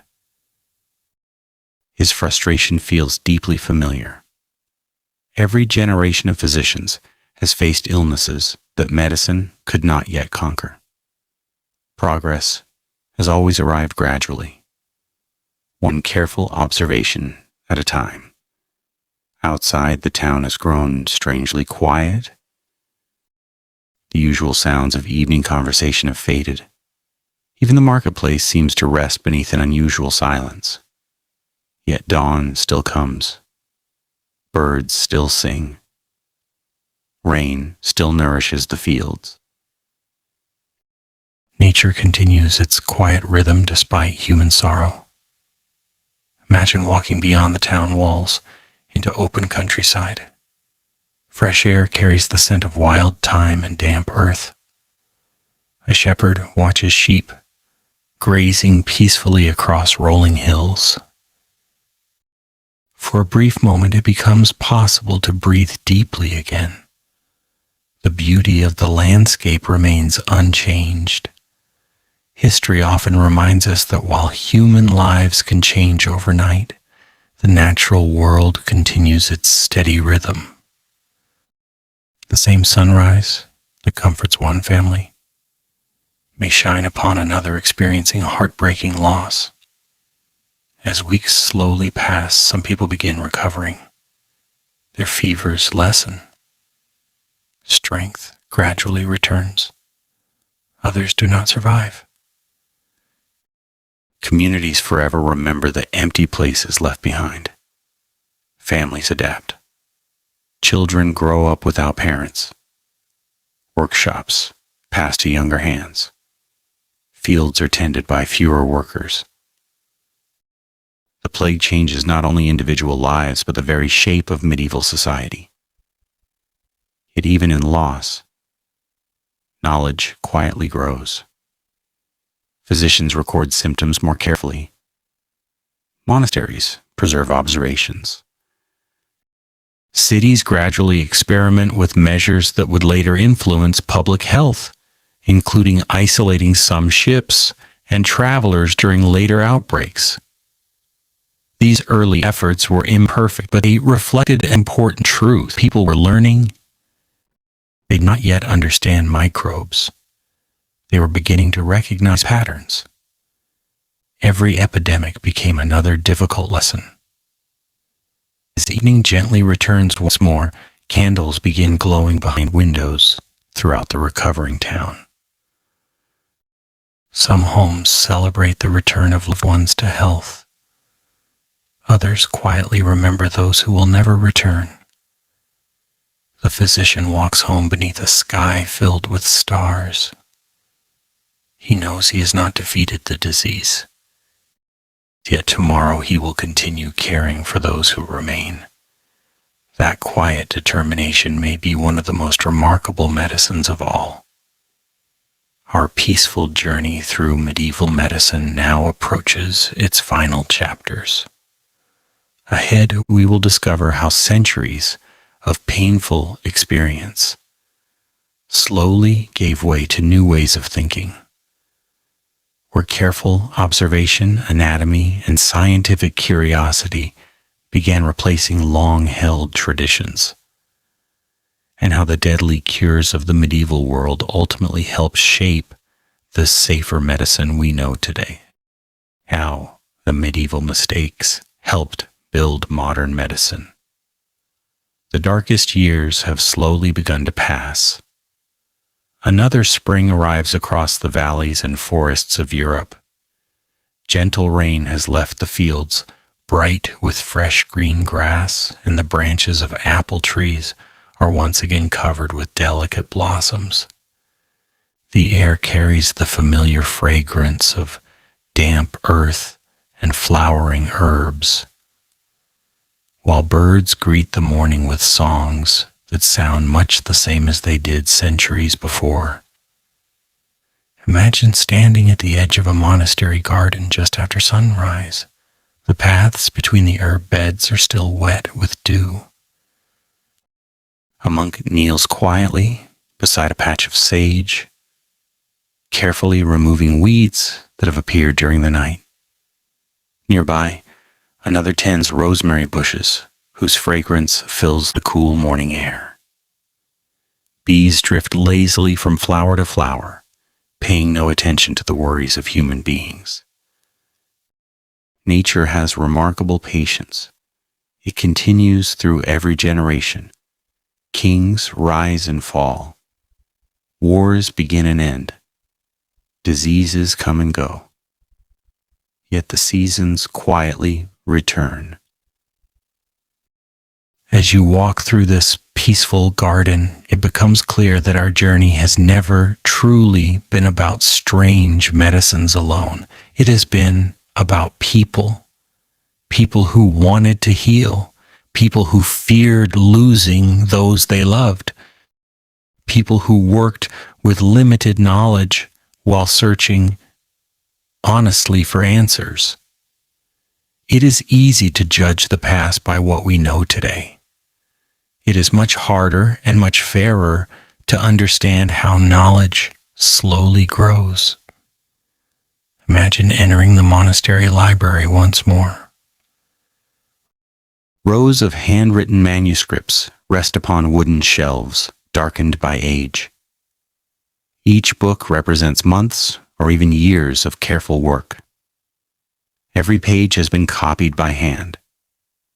Every sentence preserves observations gathered by physicians, monks, travelers, and scholars across many generations. One young novice carefully copies a medical text. He pauses often, not because he is tired, because accuracy matters. A single missing word could change the meaning of an entire remedy. Although many of these books contain ideas that later proved incorrect, they also preserve careful descriptions of illnesses, wounds, fractures, diets, herbs, and patient care. Knowledge rarely appears complete. Instead, each generation leaves behind small pieces for the next to improve. Imagine a physician visiting the library. After treating patients all day, he searches through several manuscripts describing persistent fevers. One author recommends bloodletting. Another advises rest and nourishment. A third suggests herbal infusions. The physician notices something unusual. Patients treated differently sometimes recover in similar ways. Others die despite receiving identical care. A quiet question begins forming in his mind. Perhaps there is something about disease that the books have not yet explained. History often changes because someone becomes willing to ask a new question, not because they immediately discover the answer, simply because curiosity opens a door. Picture yourself walking through a growing medieval university. Students gather beneath stone archways discussing philosophy, astronomy, mathematics, and medicine. The atmosphere feels calm but alive with ideas. Universities became increasingly important during the later Middle Ages. Places such as Bologna, Paris, Oxford, Montpellier, and Padua helped preserve and expand medical learning. Students studied ancient authorities with deep respect. Yet over time, some scholars also began comparing those writings with their own observations. Slowly, very slowly, experience started sharing equal importance with tradition. It was not a sudden revolution. It was a quiet evolution. Imagine one instructor holding a carefully copied manuscript by the ancient physician Galen. He admires its wisdom, yet he also reminds his students to observe real patients carefully. Books are valuable. Experience is essential. That simple balance would eventually transform medicine. As afternoon sunlight fills the university courtyard, imagine another remarkable development quietly unfolding: human anatomy. For many centuries, understanding the inside of the human body remained limited. Religious beliefs, cultural customs, and practical difficulties meant opportunities to study human anatomy were uncommon in much of medieval Europe. Yet by the later Middle Ages and especially into the Renaissance, carefully supervised anatomical studies gradually became more common in certain universities. Imagine a group of students gathered respectfully inside a teaching hall. Their instructor points to muscles, bones, tendons, and organs. Many observations confirm ancient writings. Others quietly challenge them. The human body begins revealing its own story, not through guesswork, through direct observation. This shift may seem small. In truth, it changes everything. The body itself slowly becomes the greatest medical textbook. Picture yourself walking through the workshop of an experienced apothecary many years later. His shelves still hold herbs, lavender, mint, chamomile, willow bark, garlic, honey. Many traditional remedies remain. But there is another difference. He keeps careful written notes describing which treatments seem helpful and which repeatedly fail. Observation is becoming more systematic. Instead of relying only upon memory, healers begin recording experience with greater precision. This habit will become one of the foundations of scientific medicine. Imagine two physicians discussing the same illness. One insists tradition alone must guide treatment. The other quietly asks, what actually happened to the patient? It is a gentle question, yet it changes the direction of medicine forever. Facts begin competing with assumptions. Experience begins testing tradition. Truth becomes something that must be observed rather than merely inherited. As evening approaches, picture yourself sitting beside an elderly physician near a warm fireplace. His beard has turned silver after decades spent caring for patients. He reflects upon his long career. Some treatments he once trusted no longer seem as certain. Others have earned his confidence because he has witnessed their results many times. He realizes something deeply important. Every physician remains a student throughout life. No one finishes learning. History itself continues teaching. Outside, rain begins falling softly upon the rooftops. The rhythmic sound creates a peaceful silence inside the room. The physician opens a worn notebook. Its pages contain names, symptoms, treatments, outcomes. Not every page tells a happy story. Many describe patients he could not save. Yet he preserved their stories anyway. Failure, when honestly recorded, becomes one of humanity's greatest teachers. Imagine if every unsuccessful treatment had simply been forgotten. Medicine might never have improved. Instead, careful observation gradually revealed patterns. Certain practices repeatedly disappointed. Others quietly proved themselves.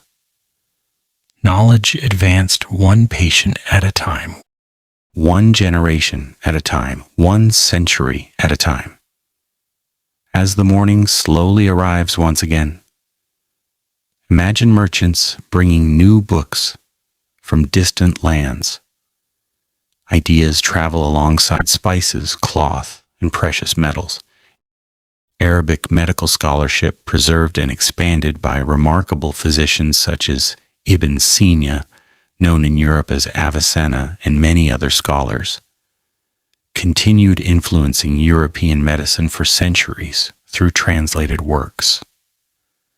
Their writings encouraged careful observation, organized medical knowledge, and thoughtful clinical practice. Knowledge has never belonged to one nation alone. It has always crossed borders. Cultures learned from one another. Books traveled farther than armies. Ideas often proved more powerful than swords. Picture yourself standing in a busy scriptorium where translators patiently convert medical texts from Arabic into Latin. Every carefully chosen word allows another physician to learn, another student to question, another generation to improve. Progress is rarely loud.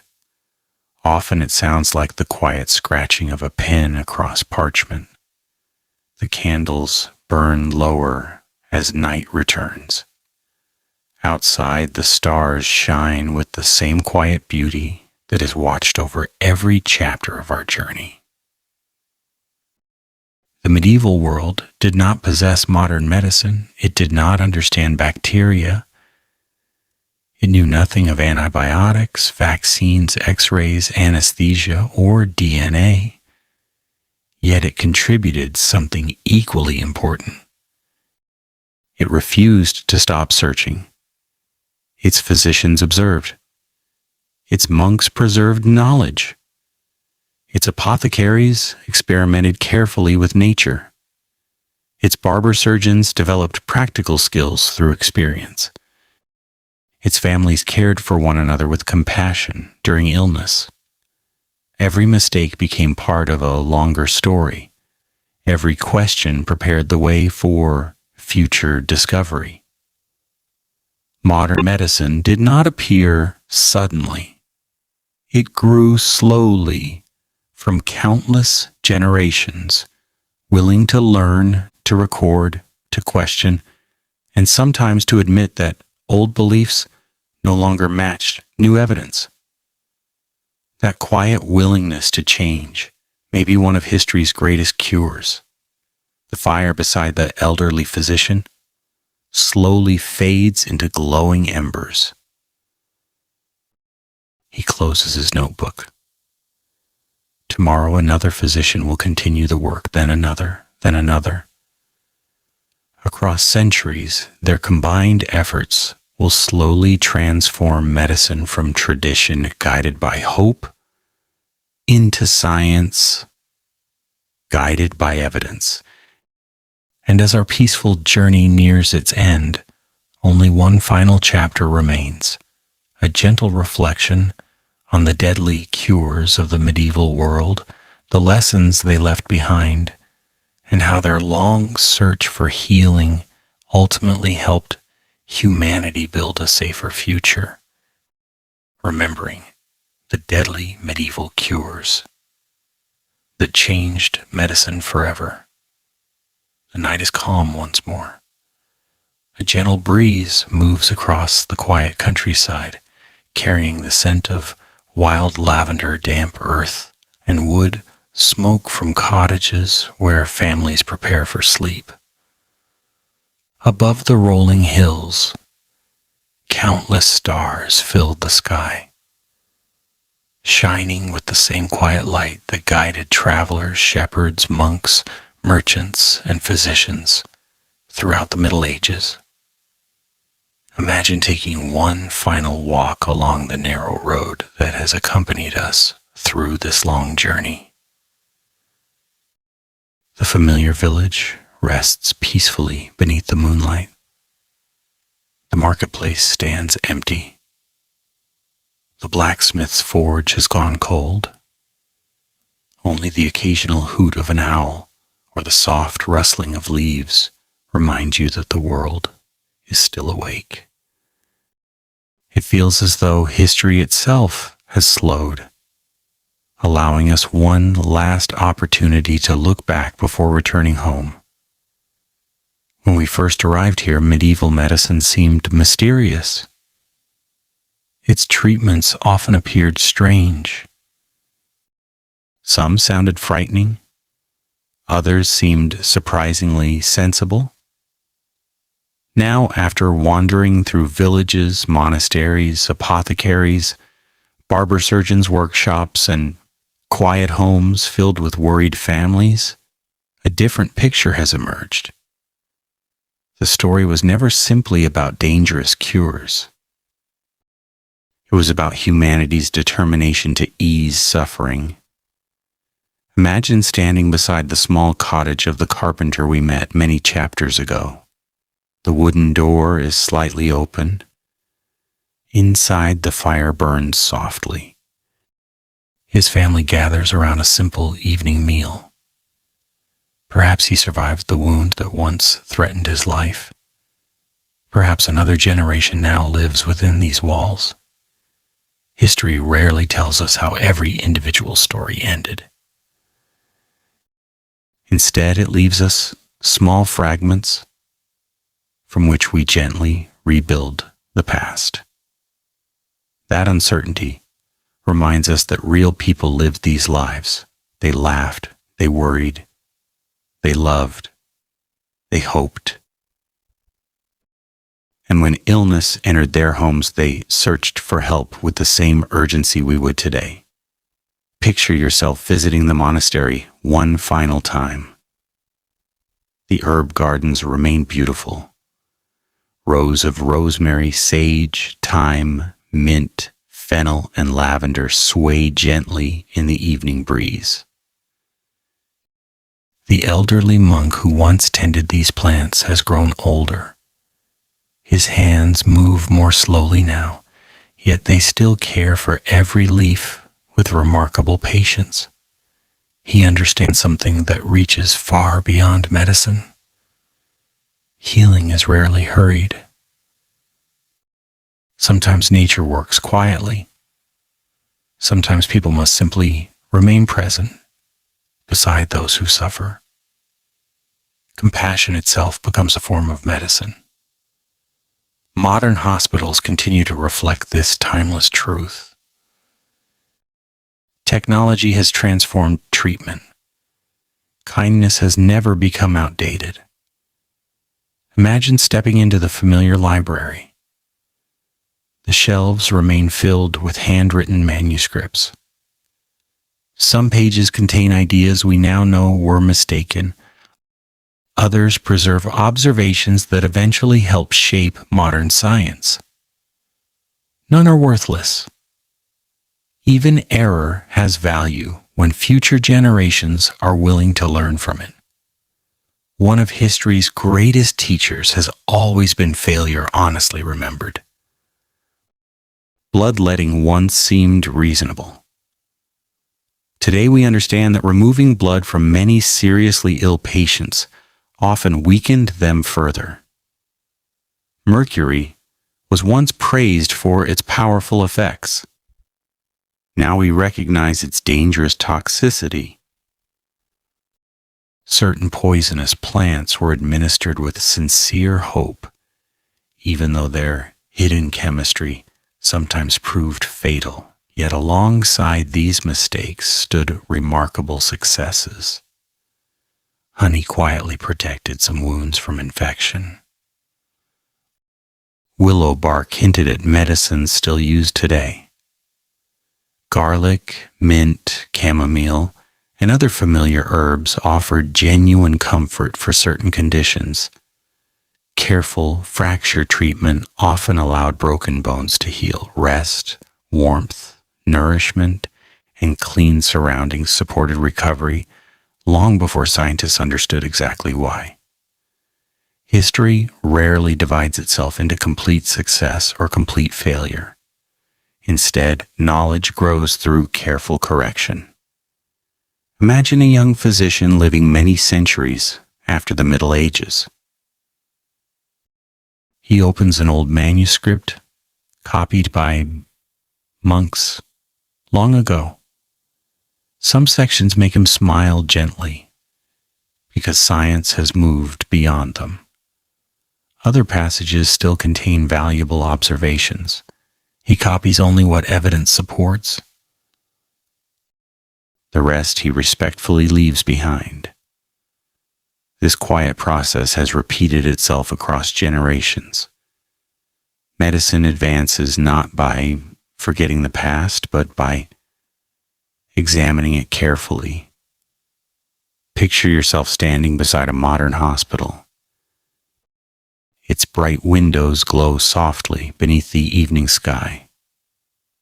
Inside, surgeons operate beneath sterile lights. Nurses monitor patients with remarkable instruments. Doctors study detailed scans that reveal hidden injuries. Laboratories identify microscopic organisms responsible for disease. Antibiotics stop infections that once claimed countless lives. Vaccines prevent illnesses that medieval families could scarcely imagine controlling. Pain can often be relieved safely during surgery. Blood can be transfused rather than removed. These achievements feel extraordinary. Yet they did not appear suddenly. They rest upon centuries of observation, questioning, experimentation, correction, and patience. Every generation contributed another small stone to the foundation. The medieval physician, despite his misunderstandings, belongs to that story.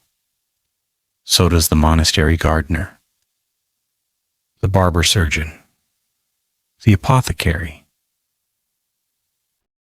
the village healer, the worried mother who noticed a child's symptoms, the monk who carefully recorded a patient's recovery.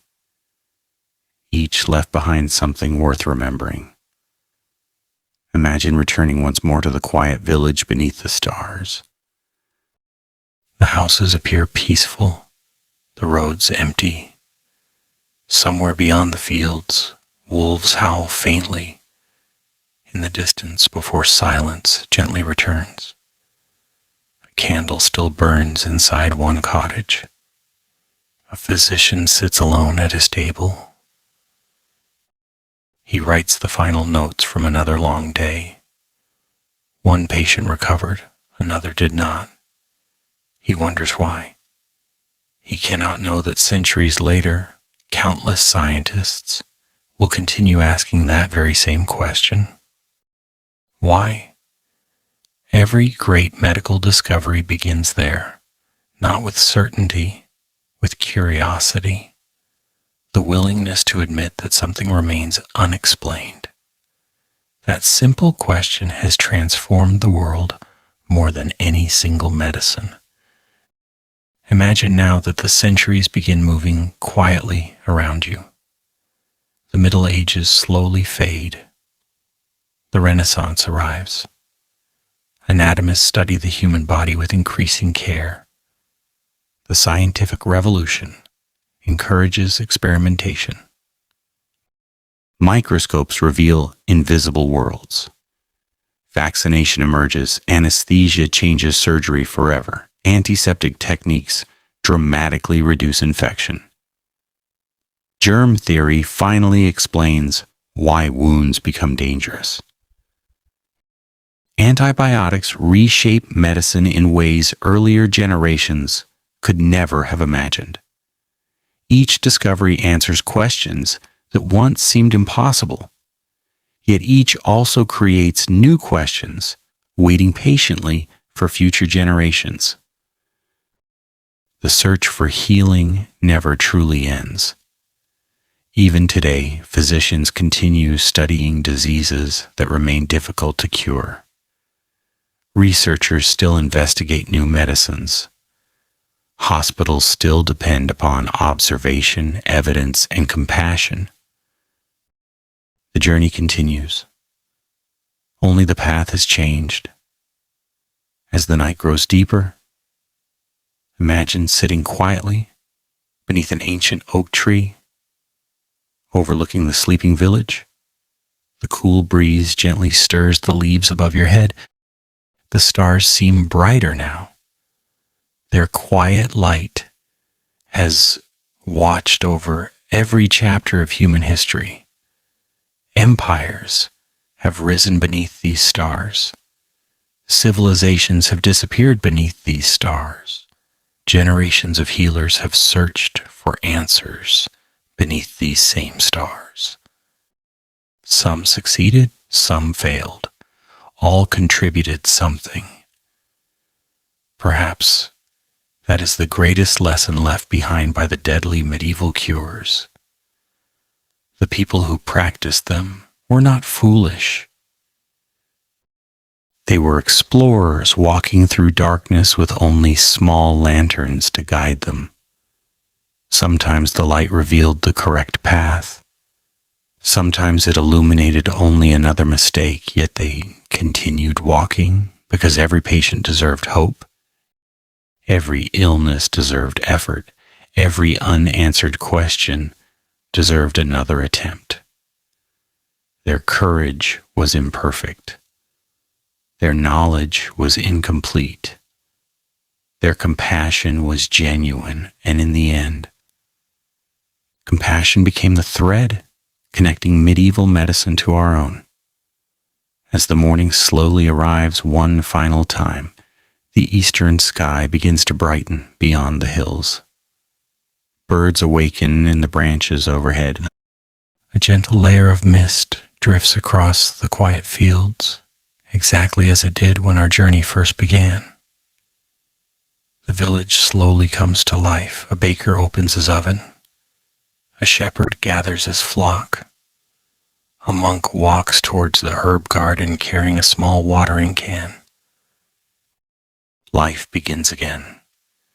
You take one last look along the narrow road stretching into the distance. It no longer feels like a road leading only into the past. It has become a road connecting generations. Every step humanity has taken toward Safer medicine began somewhere behind you, on roads very much like this one. The path was long. It was often uncertain. Sometimes it wandered in the wrong direction.